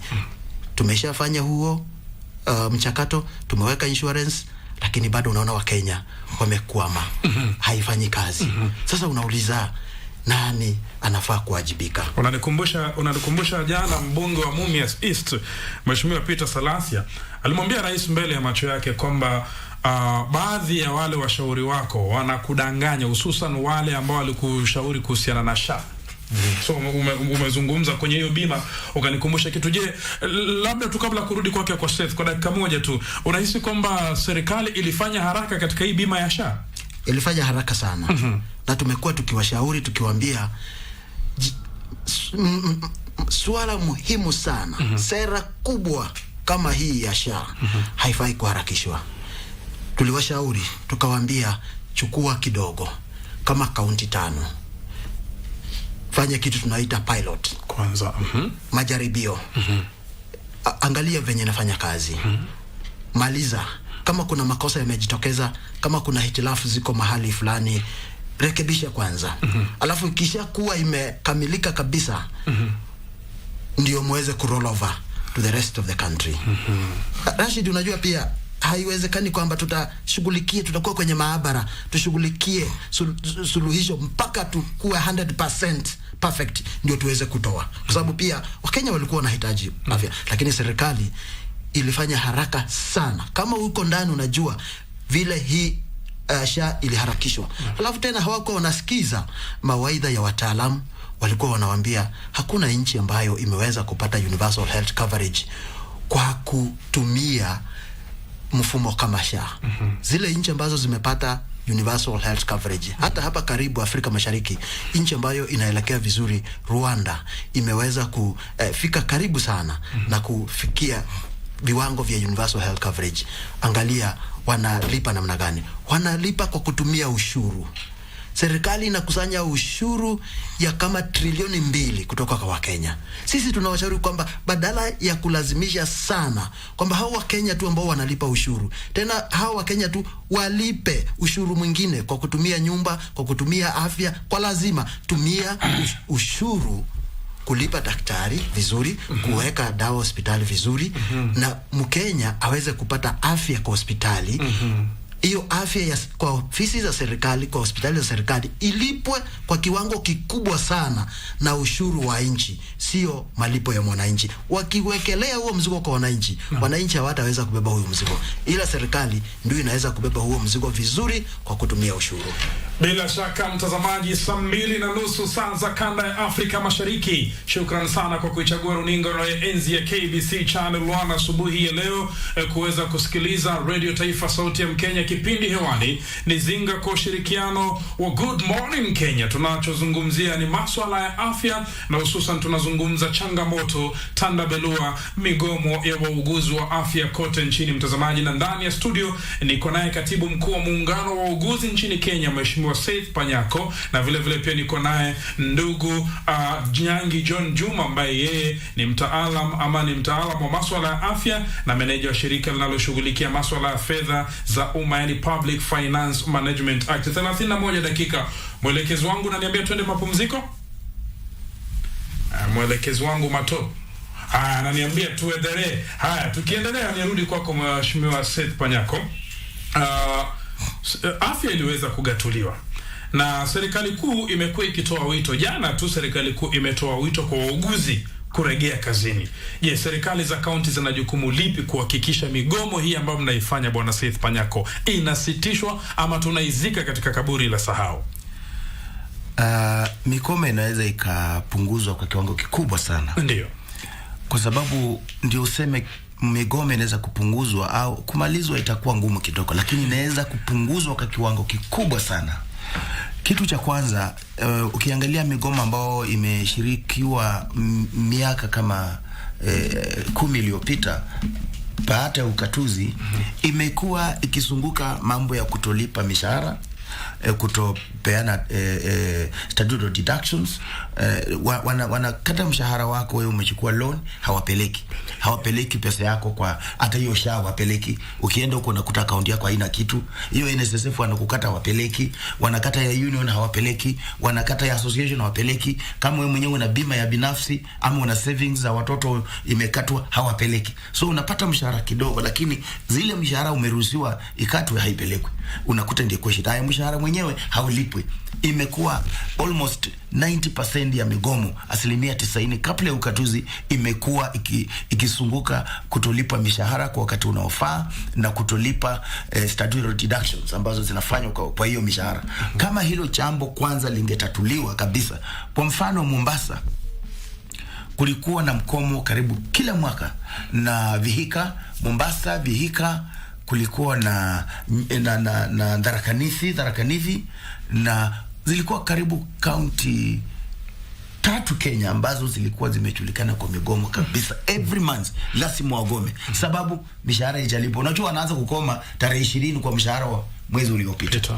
Lakini county kama ya Mombasa, mimi nikaenda huko nikakaa na aliyekuwa governor, akanieleza shida yao. Wanapewa bilioni 4 na hiyo bilioni 4 haiwezi kuendesha akaunti ya Mombasa. Na akaniambia hii inafanywa kwa sababu mimi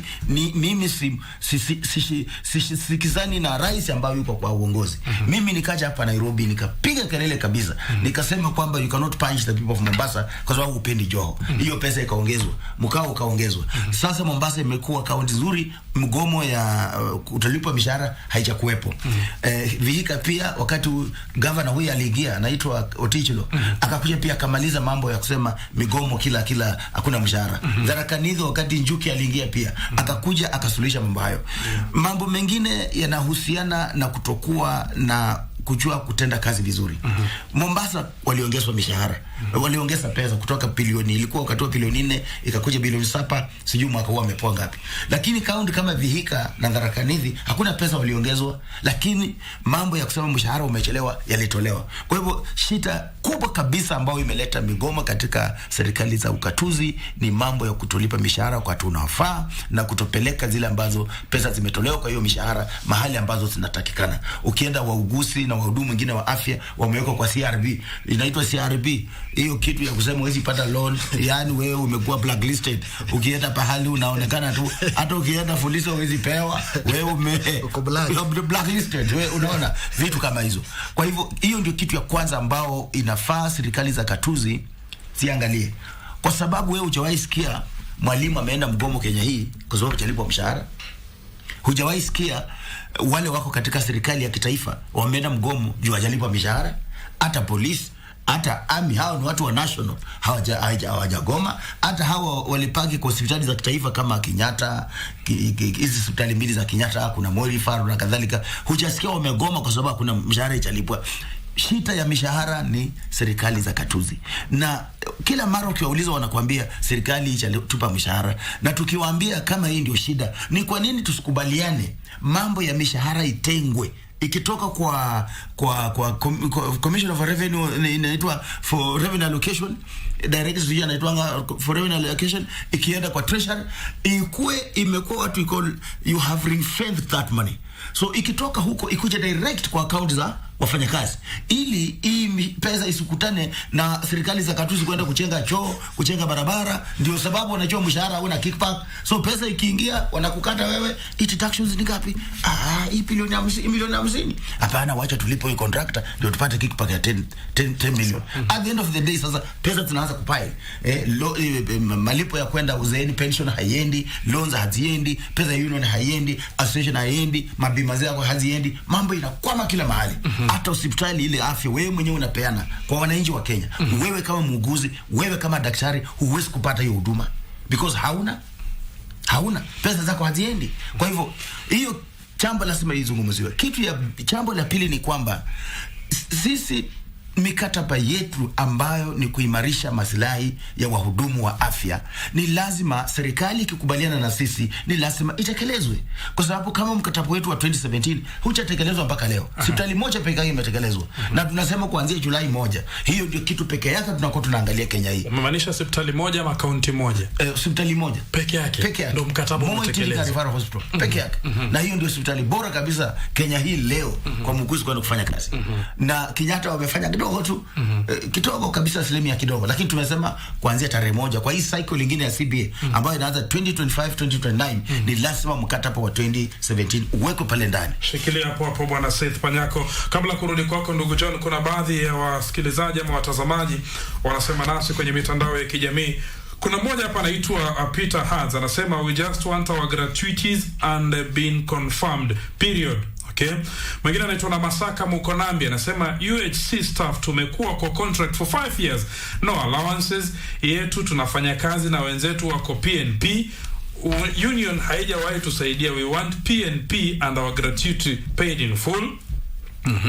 Amir Robla anasema confirm UHC staff into permanent and pensionable or else we will close all dispensary at rural areas. Where Haya, Pauline daughter of Zion anasema kindly SG let Ministry of Health know that if they will not have a solution towards UHC matters after 21 days, then UHC nurses are not ready to go back to work.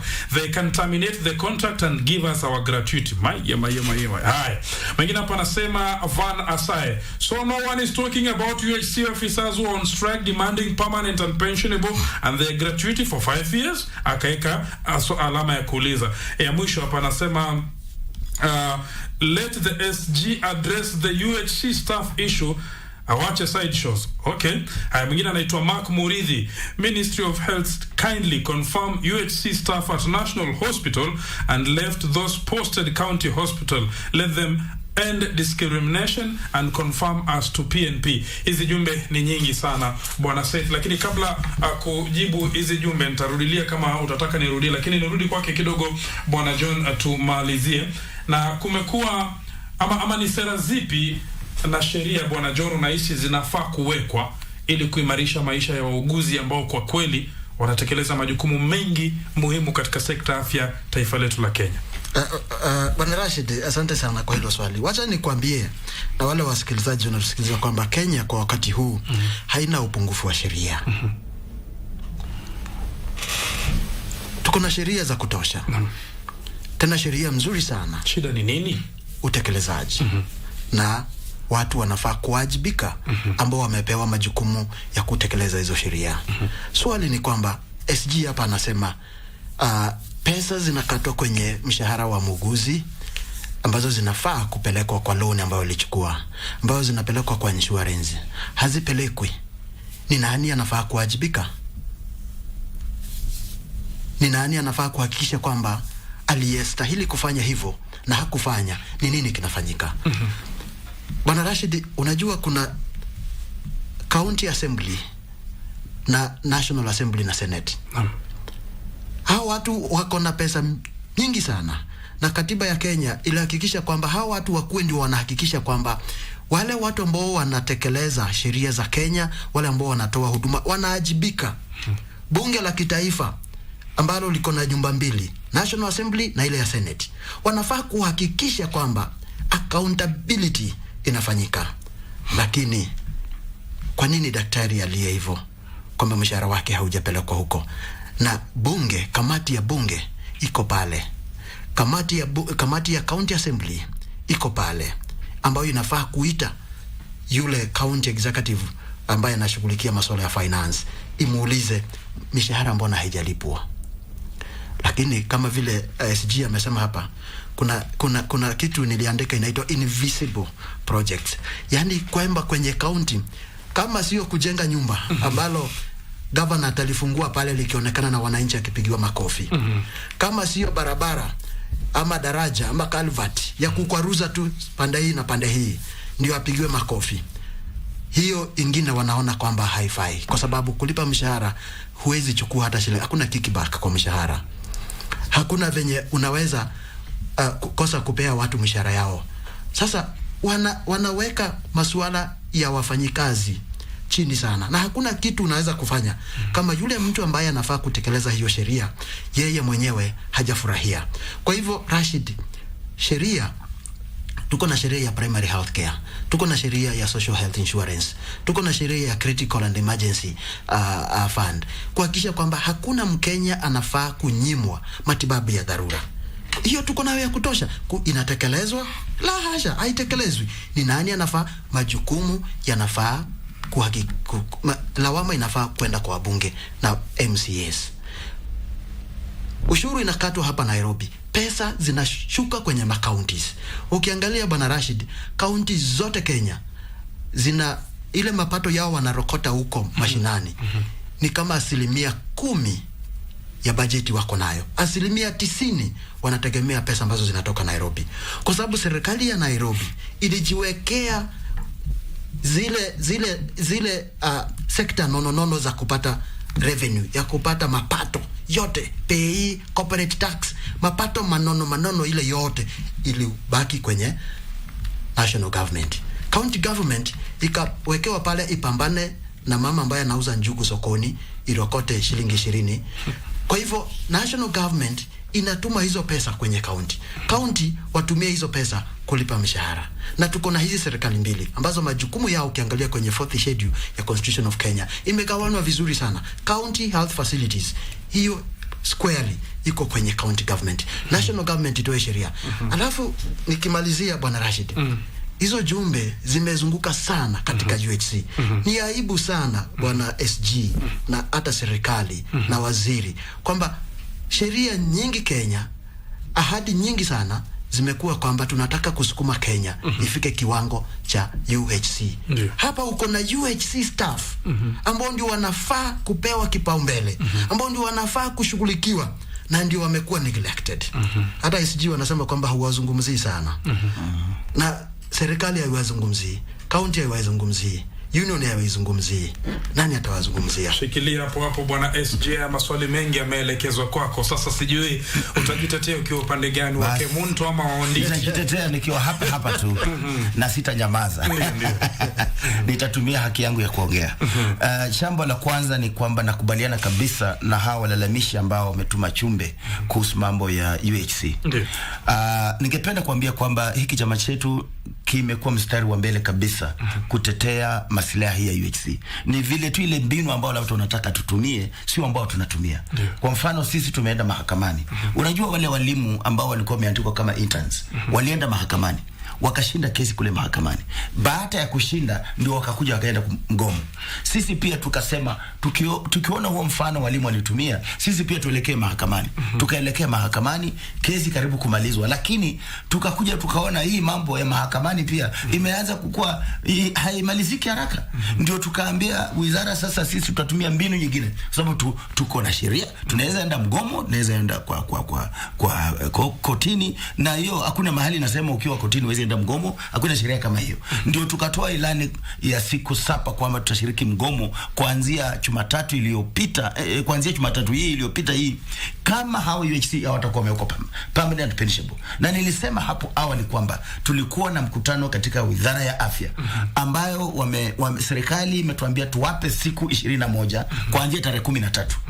Kama watakuwa wameweka hawa UHC wanaofanya katika hii kandarasi duni ambayo inawadhalimu, hawadhulumu, hawatakuwa wamewekwa kwa PNP, mimi mwenyewe ndio nitaongoza mkomo ya hawa kuanzia tarehe 4 mwezi ujao. Mimi mwenyewe ndio nitaenda kukambu pale Afya House mpaka hao wapewe parua zao. Maana hii ni nchi yetu. Hamna haja yoyote ya wewe unaona kwamba unakula mshahara ya milioni 1 na wewe umechukua Mkenya, mtoto wa mwenzako, unamweka kwa mshahara shilingi 40,000. Kwa maisha kama ya leo, hata ukienda kule serikali za katuzi unakuta wengine wameajiri wauguzi wanawalipa shilingi 25,000.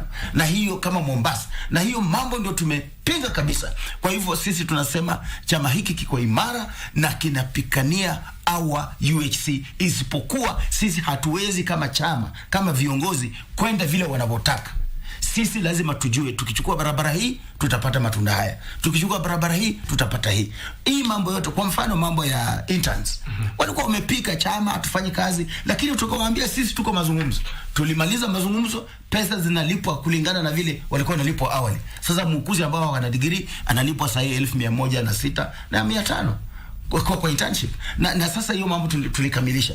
Mambo ya pre-authorization nimekwambia tumekamilisha. Empanelment tumekamilisha. Jambo ambalo limebaki kwa hii tatizo ambao tulikuwa tumepeana siku 7 ni mambo ya UX. Na nataka niwahakikishie, mimi kama katibu kiongozi wa chama cha wauguzi, mimi sitakubali vijana ambao naweza kuona wengine kama ni watoto wangu, wengine ni manduku zangu wadogo, sababu mimi sasa nimeanza kuwa mzee. Nimeanza kupanga mambo ya retire. Ukiona hii miaka sasa, mimi sitaki kukufia kwa kiti, sitaki waniite Mugabe, nataka nifike mahali niondoke. Nataka wakuite Atuoli. Mugabe. It is treasonable kusema namna hiyo. Kwa hivyo nataka mahali hawa wauguzi wapo wajue mimi kazi ambayo nafanya Kenya hii ni moja tu, kutetea maslahi ya wauguzi. Na kama siwezi fanya hivyo watanitoa kwa ofisi. Kwani mimi ni mjinga na Marekani nijifute kazi? Na ninajua hii mambo ya UHC tunaenda kuitatua. Sasa tunataka tu wapewe PNP. Mambo mengine tutaanza kusukuma. Huyu anasema nataka gratuity. Hii wakisha kwenda PNP ndio tutakaa tena na serikali tuulizane, hii miaka 5 ambayo hawa jamaa walifanya kwa kandarasi itakuwaje? Kwa sababu nataka hawa young people wajue kuna retirement. Na retirement ukichukua miaka 5 uitoe kwa miaka, unajua sasa hii wako miaka 20 na kitu, wengine 30, kama umeenda sana 35 wanafikiri hawatazeeka, wataretire. Hii miaka 5 kama haitaenda kwa pension yao, wakati wa kuretire watakuwa na shida kubwa sana. Shikilia hapo bwana Seth, tuzunguke upande wa pili wa studio ikiwa ni saa 3 bado dakika 12. Mwelekezi wangu ananiambia nina dakika 10 tu kuweza kutamatisha kipindi. Labda upande wa Radio Taifa, Dora Manya, kama unanisikiliza, je, kuna wasikilizaji wawili watatu wangependa kuzungumza na wageni kuhusiana na swala hili tunalozungumzia? Kwako Dora. Shukran zaidi Rashid. Upande wa pili wa studio, msikilizaji, nambari ni 0700176699 au 0732745111. Unapiga simu yako kwa ufupi zaidi, alafu tutaweza kupatia nafasi ya kuweza kusikika. Tafadhali uliza swali kuhusiana na mada ya leo. Sawa. Yupo aliye na swali, nafikiri mengi ambayo umeyataja pia upande wa pili Rashid, naona pia yamerejelewa katika mitandao hapa, lakini jaribu simu 2-3 tuone na kwa vipi. Radio Taifa, pole na kupoteza. 0700176699 au 0732745111. KBC.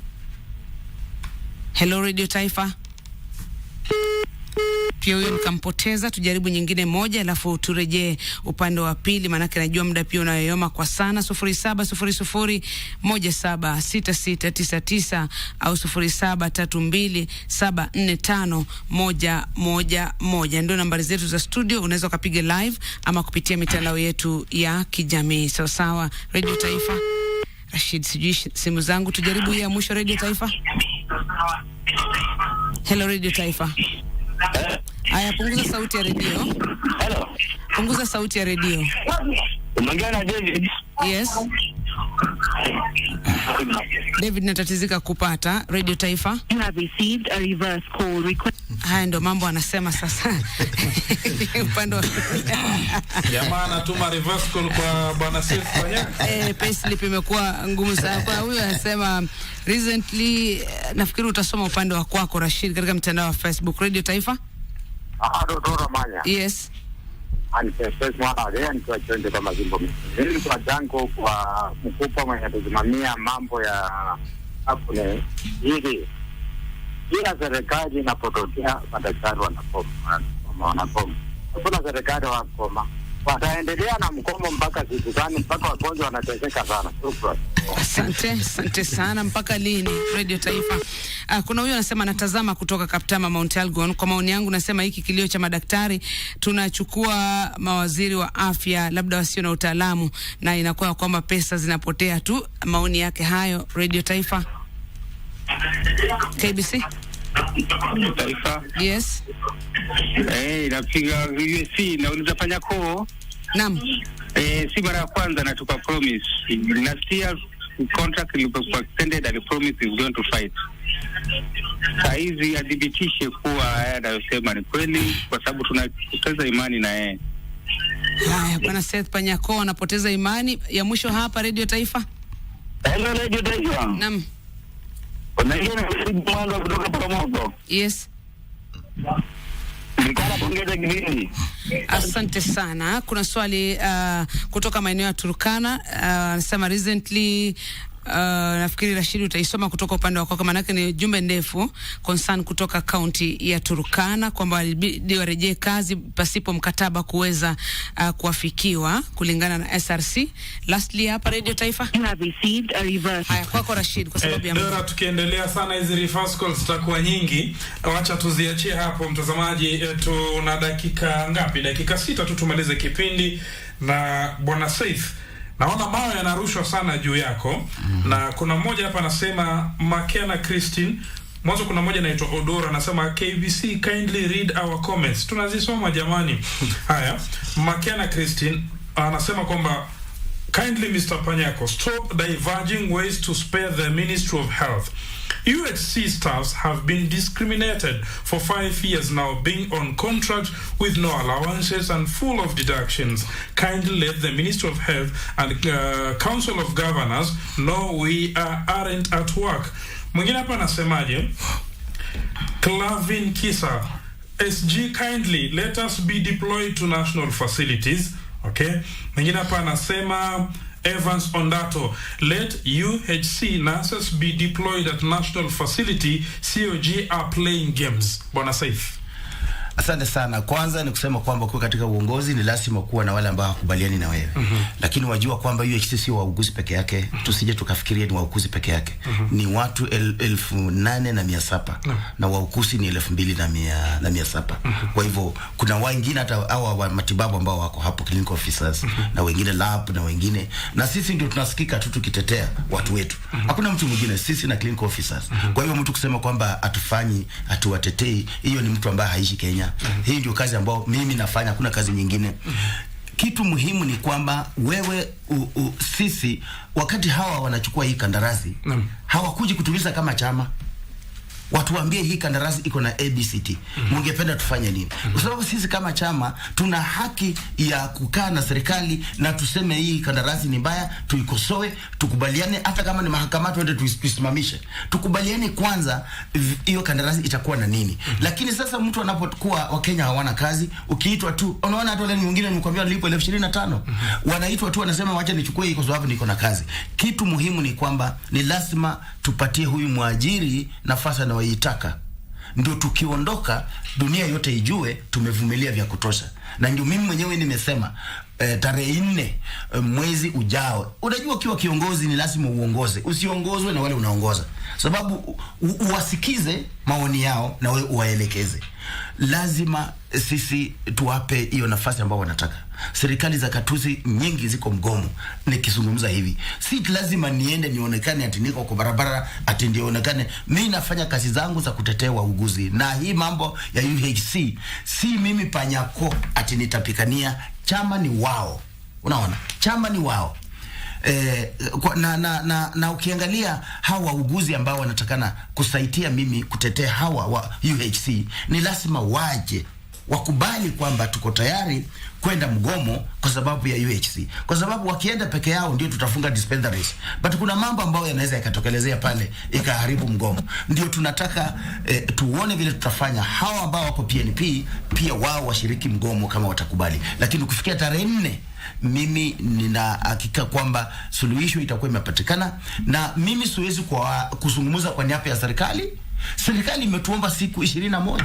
Serikali iliandika barua ikasema itawaajiri hawa wahudumu wa afya mwaka Julai uliopita kwa permanent pensionable. Ilipofika COG ikaharibu maneno, wakatena wakaongezewa miaka. Kwa hivyo kama serikali imeandika barua imecommit, unataka nifanye nini? Tungoje hiyo siku ifike. Usipofanya hivyo, huo ni mkataba ambao umevurukwa. Asante. Tukimalizia dakika zetu tunasi Bwana John Juma Nyangi, way forward. Bwana Rashid, kama tubaki yule jamaa amesema migome itakuwa paka Trump amalize tamu yake. Haifai hivyo. Inafaa kusitishwa mara moja. Ndio. Unajua hata SG hapa amesema hata wao hawapati fuliza. Sasa ukiona hata watazamaji wanajaribu kufanya reverse call hapa, pia inamaanisha mambo ni magumu sana pale ground. Kama hata wahudumu hawezi fuliza, wao pia wanajikaza wafanye reverse call, waone kama wanaweza pata hiyo nafasi. Jambo la kusema nikimalizia ni kwamba haya mambo yote hayawezi kufanyika kama hawajawekwa kwenye mpango na kwenye bajeti. Kwa kimombo tunasema kwamba if it is not planned for, it cannot be budgeted for, and if it is not budgeted for, it cannot be done. Kwamba kama haijawekwa kwenye plan, haiwezi kuwekwa kwenye bajeti. Na kama haijawekwa kwenye bajeti, haiwezi kutekelezwa. Haya mambo yote, swali hata au wahudumu wote wa UHC na viongozi wa chama hata SG hapa wameshiriki kwenye mazungumzo ya bajeti. Leo tarehe 21 ndio siku ya mwisho ya kupeana maoni kwenye ile document muhimu inaitwa budget policy statement, ambayo inapanga bajeti ya mwaka ujao 2025-2026 ambayo inaanza Julai 2025. Hizi shida tunapoangalia maneno ya bajeti zinajitokeza sana, kwa sababu wakati watu walifaa kushiriki kwenye bajeti, watoe maoni yao pale, waangalie ni nini serikali imeweka kwenye bajeti, waone kama maoni yao yamewekwa pale ndani, mateko yao yamewekwa pale ndani. Kama hayajawekwa, waulize kama hiyo document bado inatengenezwa ndio yaweze kuwekwa. Wanakuja mwisho wakati cabinet imefanya approval, parliament imefanya approval, wanauliza mahitaji yetu yako wapi? Yatawekwa wapi? Sasa kama hii document ni ya muhimu sana ambayo inaitwa budget policy statement, mimi ningezungumza na Wakenya wote, hata na hao wauguzi wa UHC na viongozi wa chama, enda kwenye tovuti ya National Treasury, wameweka kwenye mtandao, wameweka wakiitisha maoni ambayo wanahitaji kutumia ili kutengeneza bajeti ya mwaka ujao ambayo inaanza Julai. Hayo mambo yote yaweko pale. Na Rashid, kuna jambo kwa sekunde tu, muda wetu hakuna. Haya, kuna jambo mzuri sana hapa. Wameongeza bajeti ya afya kutoka bilioni 118 hadi bilioni 204 kwa mwaka ujao. Kwa hivyo inatakana angalia kwamba za bilioni kutoka bilioni 118 hadi bilioni 200, ongezeko kubwa sana, karibu na bilioni 100. Hiyo pesa sasa inatakana iangaliwe zaidi, imeenda wapi, inafaa kufanya wapi, mahitaji ya hao watu wote sasa iweko kwa hiyo pesa mingi sana ambayo imewekwa kwenye sekta ya afya kuanzia Julai mwaka ujao, ili wakati mwingine tena wakati kama huu tusikuje hapa tukizungumza mambo haya ambayo kwamba mishahara haijalipwa, mishahara inachelewa, pesa zinakatwa na hazitumwi bahati zinafaa. Okay, asante Bwana Saif. Kwa sekunde 30 tu, kuna madai ama kuna baadhi ya wanachama wa muungano wako ambao wanataka kuondolewa kwako kwa tuhuma kwamba umeongeza ile pesa ya wanachama kutoka 600 hadi shilingi 1000. Sijui tuhuma hizi ni za kweli? Hao ni upuzi tu ya watu wachache. Unajua kuongeza pesa si kazi ya mtu mmoja. Hao ni wakora ambao wameenda kwa chama cha Union of Civil Servants ambao wanacharge 1.5% of basic salary. Ndio. Ambao iko very high. Union zingine zinaweka 3000 kwa mfano ya madaktari. Ndio. Zingine kama walimu 2%. Unakuta mwalimu wa primary ambao mshahara yake ni allowance moja. Sitasema ya nani. Kwa sekta ya afya. Na unakuta analipa shilingi 800, 850, lakini gross salary wao mwalimu after shilingi 35. Kwa hivyo kazi ambayo sisi tunafanya wauguzi ni kazi kubwa kabisa. Kwa mfano nursing service allowance from nowhere tulileta 20,000, sasa 1,000 ndio unapiga kelele hapa. You must not be a professional, lazima wewe ni quack. Lakini wewe kama ni professional wewe ongea mambo ya shilingi 1,000. Upuzi na ni aibu. Huyo ndio Saif Panyako nilikuwa namzungumzia. Mtazamaji, muda wangu umenipa kisogo. Dakika moja baada ya saa 3 saa za Afrika Mashariki nimekula dakika ya wanahabari upande wa pili wa redio. Sijui Dora nitashtakiwa nikiwa wapi. Basi mtazamaji, kufikia hapa sina budi kukamilisha kipindi hiki. Asanteni sana wageni wangu ndani ya studio asubuhi ya leo. Vile vile pia shukrani sana kwa wapiga picha wangu watatu hapa ndani ya studio, waelekezi upande wa redio, waelekezi upande wa runinga na watayarishi wa kipindi hiki. Mtazamaji, mimi natoka ndani ya studio, lakini nakuacha na hili: kuoa mwanamke anayekupenda ni bora kuliko kuoa mwanamke unayempenda. Kuoa mwanamke anayekupenda ni bora kuliko kuoa mwanamke unayempenda. Wasikia nditi? Kwa elimu.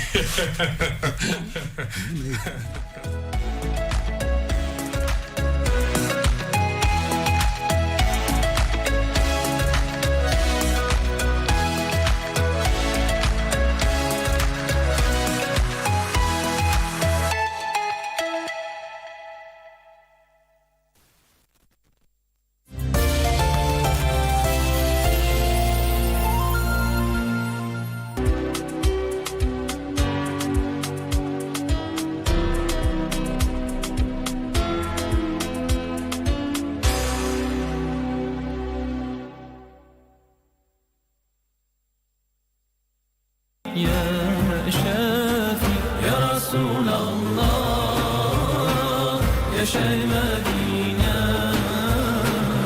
Ni mambo gani ambayo sisi huwafunza wadogo zetu ili waweze kupata manufaa katika dunia na kesho akhera?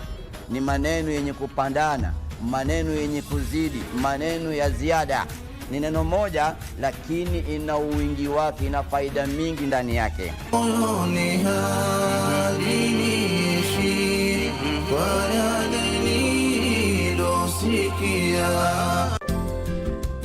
But don't be afraid. All these characters are yours, including me. We'll teach you step by step. Why do you always show up when I drink too much? Every time I drink too much, you show up. Who was it that sent you to pick me up? Even the smallest speck of dust has its own light. Our eyes should see more than glamour and prosperity. And every time you pay attention, it'll change the whole world.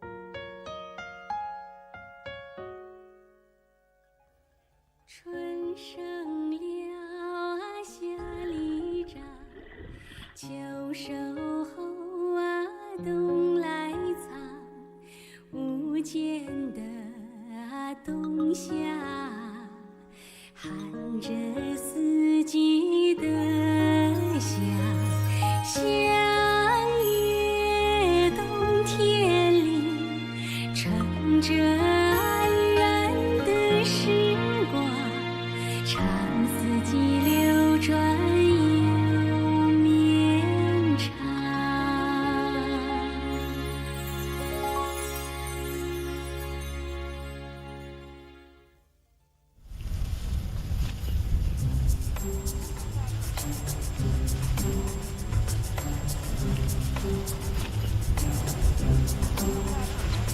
In December, the rivers and lakes in northeast China have frozen over.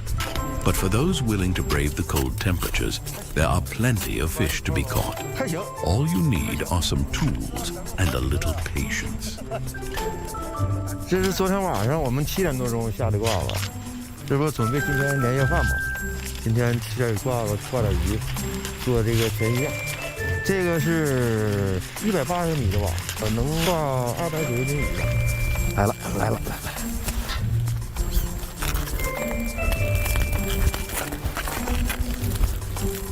全是白脸的。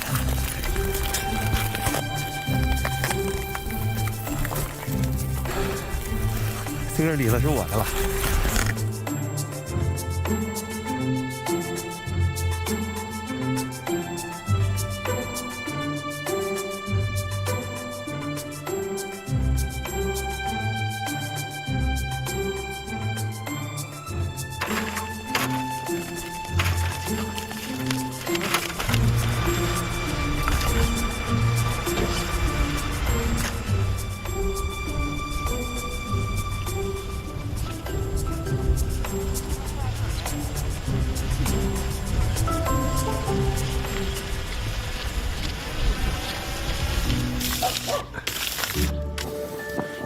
Since Sun Wonjong's daughter won't be returning for Spring Festival this year, he and his wife are spending the holiday with his niece and her husband, who live nearby.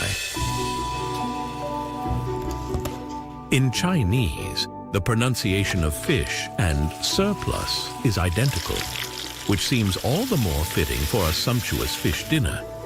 Every year, Sun cooks the fish, and his wife carefully plates the food in a festive arrangement.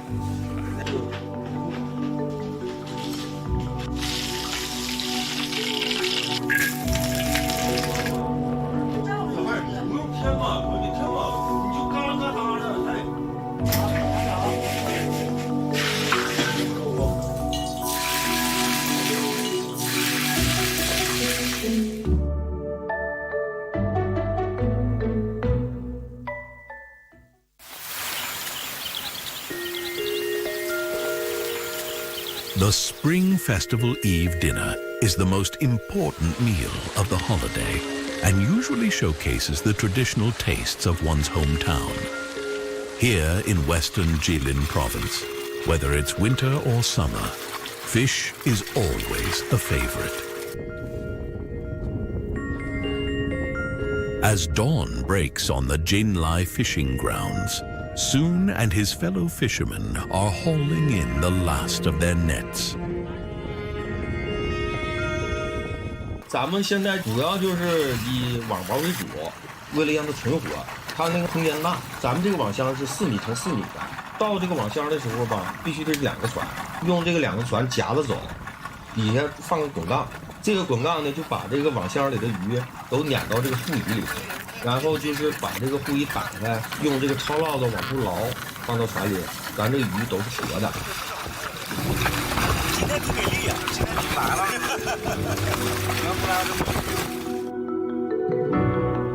The Ha-Ernao Reservoir, located on the west bank of the Nenjiang River, is a well-preserved wetland ecosystem with excellent water quality, making it an ideal place for farming organic aquatic products. 咱们汉岛捕捞队总共是18趟网包，咱们网包每天的生产量的话，一趟网包基本上是1500斤左右吧。整个明水期得60万斤以上。渔场的鱼种来源呢，春天放的是夏花，然后把它养成球片，4寸到5寸，完了放到我们水库里。 养到2年到3年左右，长到4斤左右以上，我们才往上捕。这个花白鲢嘛，现在太小，不能上市。明年回归之后才能上市。主要就是淡水鱼的4大名鱼，青草鲢鸯，是以这4种鱼为主。其中还有鲤鱼啊和这个鲫鱼啊、打鱼啊、鲶鱼啊、黑鱼啊、鸡狗啊、岛鱼啊。 During the open water period and the winter fishing season, the Ha-Ernao Reservoir can produce up to 300,000 kilograms of fish. These are not only used for daily consumption, but also as a main course for Spring Festival Eve dinners. 这不过年了嘛，就是把街坊邻居都请到我这儿过个团圆年，是吧？我今天做的全鱼宴。 这都是咱们渔场的特色鱼，大家就是尽情的吃，尽情的喝啊！来，好，谢谢啊！别老哥，新年快乐，过年好！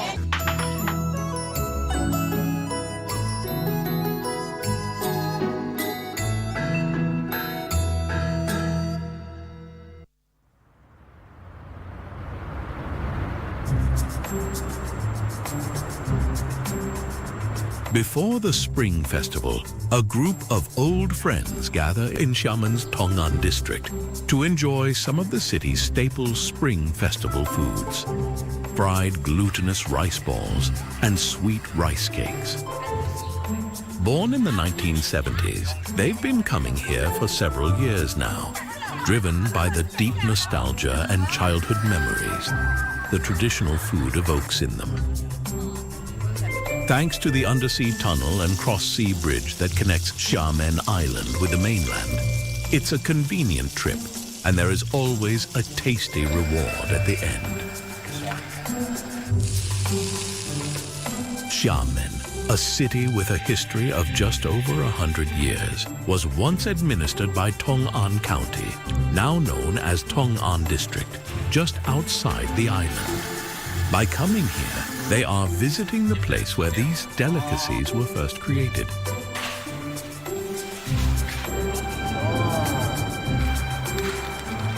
While these specialty snacks are not complicated to make, they're so irresistible that it keeps them coming back year after year. 小时候我们吃这个炸枣其实真的很不容易，现在是生活条件改善了，然后我们今天也聚在一起，回味一下小时候的味道，一个氛围了哈。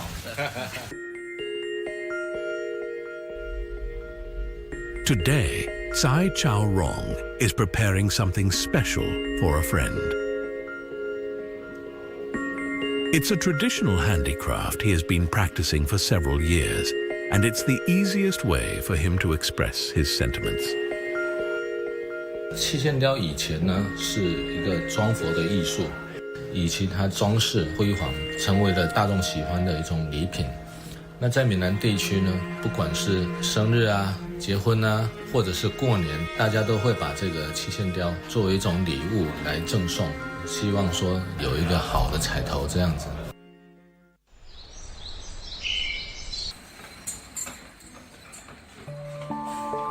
The city is a seamless blend of tradition and modernity.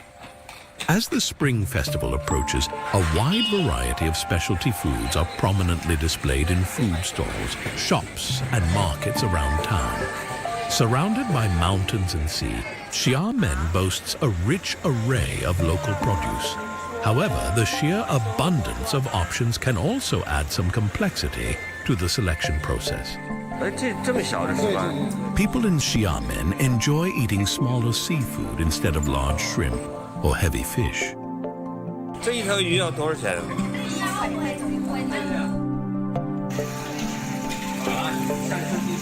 But during Spring Festival, the larger fish become the star of the show.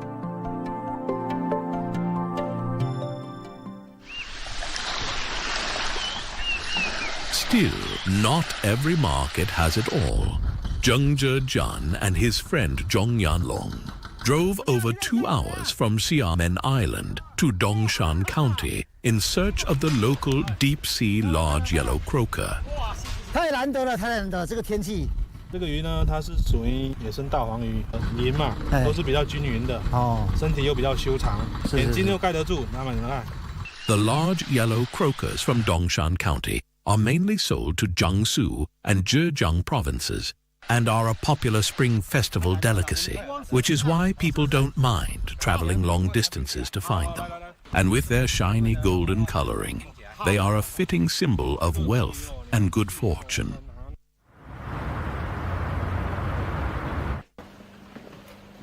After returning to Xiamen, Zheng Zhejian immediately delivered the fresh yellow croakers to Tsai Chao Rong.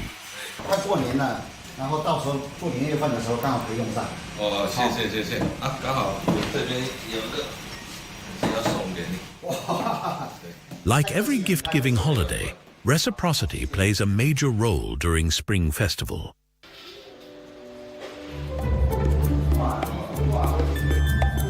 On the eve of the festival, Tsai Chao Rong begins preparing the big dinner. Having previously worked as a hotel chef, there is no one better for the job.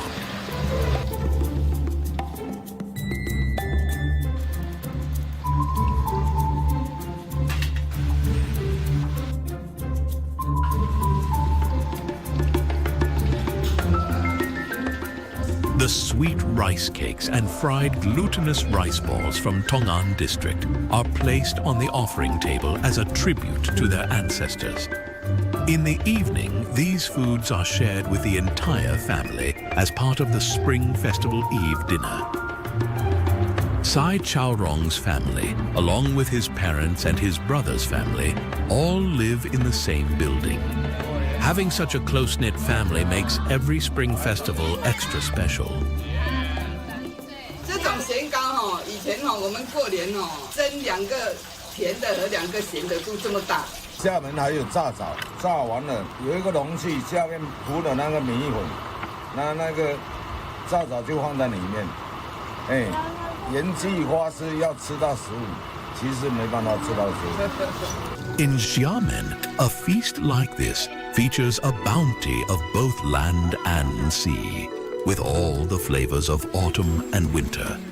The centerpiece of the table, as always, is the hot pot. Good food